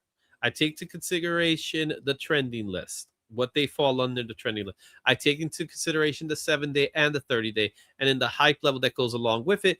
Obviously, because of San Diego, he was probably one of the top draws of San Diego this year, especially like we mentioned before with the Eisner Award winning. The fact that this book was being hunted out. We could only count what's being sold online. We cannot count what's being sold in the shops, nor at the convention. So that's part of it. So those are the metrics that I go for. Those are the metrics that obviously we have to go by. I also take into consideration the actual cost of the book as a metric. So if the cost of the book is high, then obviously the sales figures might actually be a little lower, but because of the high price range of the book, and this book is commanding $90. So I look forward to getting the real book. Yeah, which will probably be in October or something like that. I'm surprised it's that far away. Yeah. Number 8 in our list is going to go to Uncanny X-Men 221 from Marvel Comics in 87. $25, very good, was the last sale. $44 near mint, 246 and 9.8 trending list goes. Number 9 CBSI, number 14 cover price, 7-day 30. We got 28 sales last week, 77 last 30. Hype levels at a medium. This actually has everything to do with last week's hunch of Adam Driver. Turns out those rumors were debunked. As we heard, we don't Not surprised. We don't know if Adam Driver is even going to be part of the MCU universe. So, Mr. Sinister, we still don't have word that he's going to be part of X-Men. They did not mention anything on X-Men in Hall H. I think there was a good reason for that. So, this is pretty much a book from last week that just came back this week. Anything else? It's a classic X-Men title, and I'm here for a classic. Mm-hmm. And of course, I feel like those casting things are just ridiculous. So, exactly. Yeah, medium is actually fair. Yeah, well, it's trickled from last week, so that counts for something. Number 7, JLA Avengers number 3. This is the 1 in 25 Scotty Young variant from the facsimile or reprint if you're someone else. 2026 Marvel Comics, $144 near mint. This last sold for $100. Well, the fair market is $132. There's already 9/8 going for $200 for this book. As far as trending goes, it was number 8 for cover price. 7-day 27, 30 days 30. Hype level is also at a medium. This was a book that when it came out, I was searching for it and I didn't find it. And what really got to me is I didn't know at the time it was a 1 in 25. So I did check I checked the regular calendar in Midtown. I didn't bother to check to see if they had it hung up somewhere. So I missed out on this opportunity. And I think a lot of people want this because it's their chance to see Scotty Young doing DC characters that he's never done before. And that's why this book is hot. Like, we finally get him to do a Hawkman. You know what I mean? We never seen him do a Hawkman. And Batgirl and a little baby Hal Jordan. And I think it's adorable. It's lovely. I'm not paying them prices. It's crazy. But that's how Scotty is. I love his Wonder Woman, though. And you got an Aquaman. Okay. Number 6 in our list goes to Stewart Fails to Save the Universe number 1. This is the Jim Lee San Diego Comic-Con HBO Max promo variant. This is from DC Comics. $35 near mint. Last recorded sales, $53 near mint. No grades yet. As far as trends, it's number 4 in cover price. We do have 33 sales total for this book. Hype levels at a medium. I saw the first episode. It was fine. It's kind of what I expected, but at the same time, it didn't make me laugh out loud. But I don't know if that was what they were going for. You know what I mean? It definitely feels different than a Big Bang Theory episode. Oh, way different. First of all the Big Bang Theory universe stories, this one is the most outrageous and bizarre. Well, I like the concept of the fact that it's a multiverse. There's also rumors that this may be a story that he's actually creating rather than the reality of it. I have that feeling because this is it's just so out there. I think what people are going to do, they're watching it because they're looking forward to the cameo apperances by the Big Bang Theory characters. Yeah, which we got one immediately, right? We got one immediate, and he's actually returning for the next episode. So with Raj. However, I do believe we're gonna get Penny and Leonard, maybe Howard and Bernadette. We're not getting Sheldon. Yeah, I don't think we're getting Sheldon. Now, I could be wrong, and they could just be playing us, which they could do that. But I don't think we're gonna see it. Even though I do have high hopes for the show, even though it feels different, it definitely feels different because it's not your traditional sitcom. Yeah. So. No, it's out there, This book could stick around for a little bit, so as long as the show is good. Humphrey wants to know where you get this. This was given out at the DC booth. It was given out at the DC book. It was a giveaway book. The DC booth made sure to look at what kind of badge you had. I would have been pissed. Right. Because I wanted a copy. Now, mind you, after 3 o'clock, you would have been able to get a copy. But prior to 3 o'clock, you had to have a normal attendee badge to get this. If you were an exhibitor or press or anything else, they were like, nah, you come later. I wanted it. But I have would've loved listen, to have Izzy, it. I know that pisses you off, but you have to respect the fact that they put their foot down about something. But I would have wanted just for myself. Yeah, well then you would have just had to get one of your little friends to run over there with their regular old ass little badge. I actually know who. But chances are he would want his own copy. Okay, coming in at number 5 is none other than DC Connect 50. Oh. I was trying to avoid this one and I couldn't. Yep, $80. $69 is the fair market value. Number 7 for Key Collected. Number 4 for CBSI. 32 sales in the last 7, 37 within the last 30. Hype levels out of media. Again, this is really based off last week.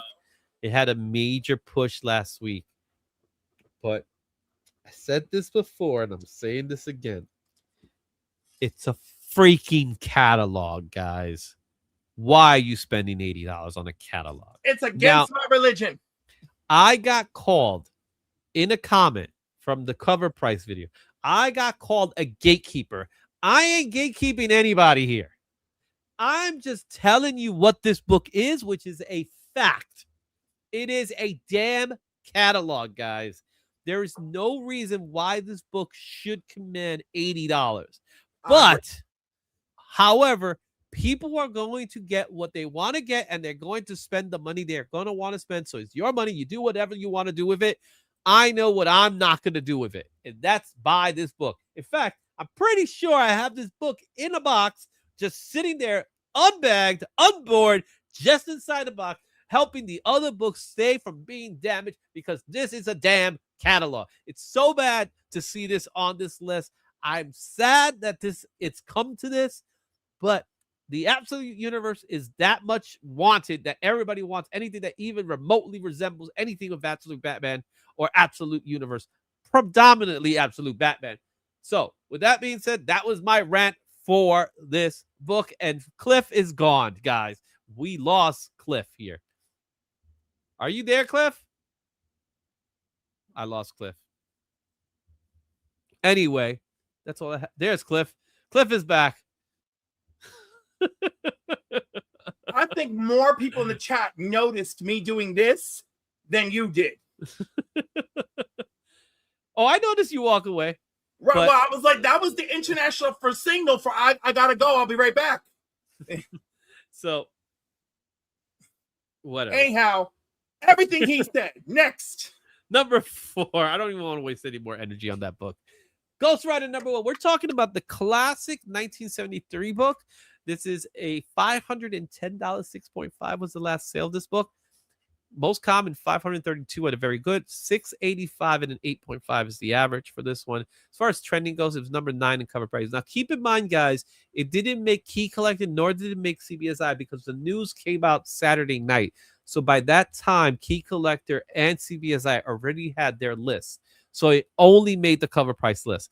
With that being said, it had an impressive 25 sales, 45 days, 45 sales within the last 30, because it's still a hot, it's a blue chip book, right? From the Bronze era. All by itself, it's a blue chip book. Yeah, all by itself. It didn't need Ryan Gosling to be it.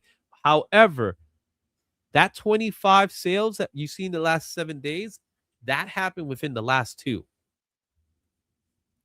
That's how big this impact was for Ghost Rider. Okay, so that being said, let's go to number 3 because we will talk a little bit about Ghost Rider later. Coming in at number 3, it goes to Uncanny X-Men 234, another book from last week that came back, and largely because of X-Men 97. Yep. So $88 from Marvel Comics, $20 near mid for this book, last sale. $13 if at a fine is the most common. 133 at a 9.8. As far as trending goes, number 1 for Key Collect, number 8 for CBSI. 7-day, 30-day, we got 41.64. And the hype level is still at a high because it was number 1 for Key Collector. So the book from last week that came back, guys. Cliff, anything? I mean, I enjoyed the book. I don't know. I mean, this is like a little bit of FOMO action, right? I feel like no one's it's definitely FOMO. This. I don't feel like anybody's gonna be thinking about this, but it's a great book and it's a great piece of. It'll be gone by next week, I'm sure. Right, it'll be gone soon. But you know what? I love you, X-Men. So yeah. It's still a great Mark Silvestri cover. Mark Silvestri. What tier That's will right. he be? Is he going to charge $50 to sign this? No. Woo! What tier would Mark Silvestri be? We're not saying anything. I think X-Men sounds like a really good choice. Number 2 in our list goes to Uncanny X-Men 266. Now, this one I like. This one I like a lot. 1990 from Marvel Comics. $534 and 9.8 was the last sale of this book. Most common is $161 near mint. $509 for 9.8. As far as trending, number 3 for Key Collect and number 5 for CBSI. Did not make cover price list. 41 sales last 7, 64 within the last 30. Hype level also at a high. This one has a double whammy to it. The planned first appearance of Gambit. It's the first appearance of Gambit, but it's the planned first appearance of Gambit. Yeah, the planned. Yes, exactly. So this one has a 1-2 punch to it, because not only are we getting the return of Gambit, spoiler alert, the return of Gambit's coming to X-Men 97. We're not saying how, but it is coming, right? So our next episode might be that episode, even though the following episode is actually the Gambit episode, from what I understand. But also because of Chan Tatum's role in the Avengers Doomsday, and we got to see him fighting Shang-Chi. So that's why this book is hot from 2 different sides, 2 different angles. I love this book. What was that? I was gonna say, let it fly, let it fly. I'm looking at Joffrey. It's not spoiled if you live under a rock or something. Yeah, exactly. So there you have it. That's number 2. And finally, our number 1 book goes to the first appearance of Danny Ketch in Ghost Rider number 1, the 1990 Marvel comic. I'm gonna guess. Okay. No, you'll see. $19 at a recorded sales value. Now remember that number, right? It's under $20. 27 is the fair market value for near mint. 297 for 9.8, so under 300. As far as trending, it was number 1 for cover price. Here's what made it happen: 94 sales. Now I believe that because of all of the Ghost Rider keys, it is the most affordable. It is the most affordable. It is a number 1. It is a great cover. Great cover. This is a cover that I'm surprised I have not seen this cover homaged more, because it should be homaged. You know what I mean? One would hope and think. Well, not hope. I think it now that I'm putting it into fruition, it's going to happen. Maybe. Right? This one This one is more affordable than Ghost Rider number 1 from 1973 and everything that followed afterwards. And the reason, and that's why this one outperformed the other one, because 94 sales, I'm telling you guys, again, those 94 sales are coming from this weekend alone. Another book that sells pretty normally, but it just went to the next level when that announcement was made. So yeah, this is pure spec book now, but it's $20 book. So, and it's number 1, and it's a classic 90s key. It definitely is a chunky piece of 90s nostalgia. You want to get the one with the Ghost Rider logo image in the corner box, the lower corner box, because that one's actually worth more. Interesting. Mm-hmm. Yep. So there you have it, guys. That's today's list. What are your thoughts? Which books do you have? Share your thoughts in the comments and let me know next week what you're thinking about is going to be there. With that being said, guys, Cliff, we went super over today. We still got 30 people watching, man. Just the fact that there's any of you left, God bless you, because we're at the 3-hour mark. I need to have dinner and go to bed because I have to wake up early and go to the office tomorrow. So, guys, we love you again. I just want to bring this up one more time before I let you all go. If you're doing anything during the weekend, and if you're in the New York City area, come check out the Bronx Comic Con. The Bronx and Anime and Comic Convention are happening August 1st from 9 a.m. to 5 p.m. in St. Helens Roman Catholic Church. I will be there with my boy Josh. Me and Josh are gonna be hanging out there. If you come at the door, it's gonna be $20. If you pay online, it's $15.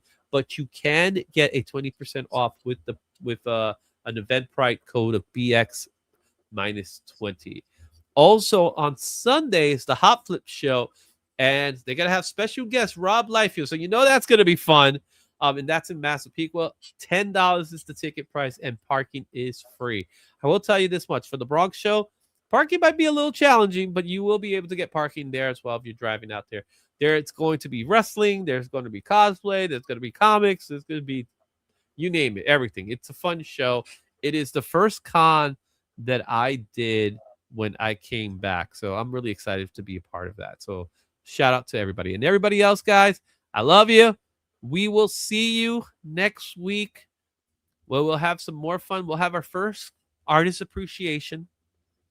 All right, so he'll think of somebody, and we'll do some stuff, guys. I promise my first won't be John Byrne. Maybe I should do John Romita Jr. just for the hell of it. Oh, that's not happening. I appreciate who I want to appreciate. No, I know. I mean, I'm not picking. Thank you, OK Thunder. Guys, we'll see you. Thank you all for the super chats. Again, I have some big plans coming very, very soon. If you're a channel member, you already know what those plans are. So be on the lookout there. Thank you so much. Yeah, I got to enjoy my chicken. So it's going to be quick. So it's going to be a small one today. Love you guys. We'll see you next time. And as always, we just want to leave you with a nice little thank you. So thank you, everybody, for being a part of the show. So why can't I get there? Where is it? Here we go. So we'll see you in the next one.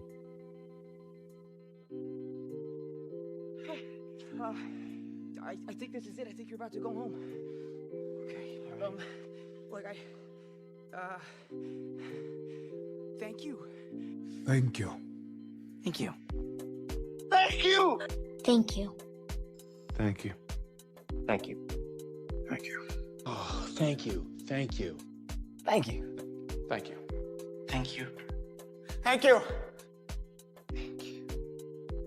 Thank you. Thank you. Thank you. Thank you. Thank you. Thank you. Thank you. I never said thank you.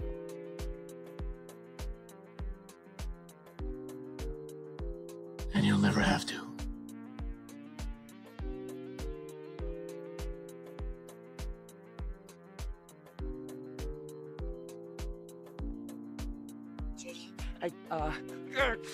Thank you, thank you, thank you, thank you.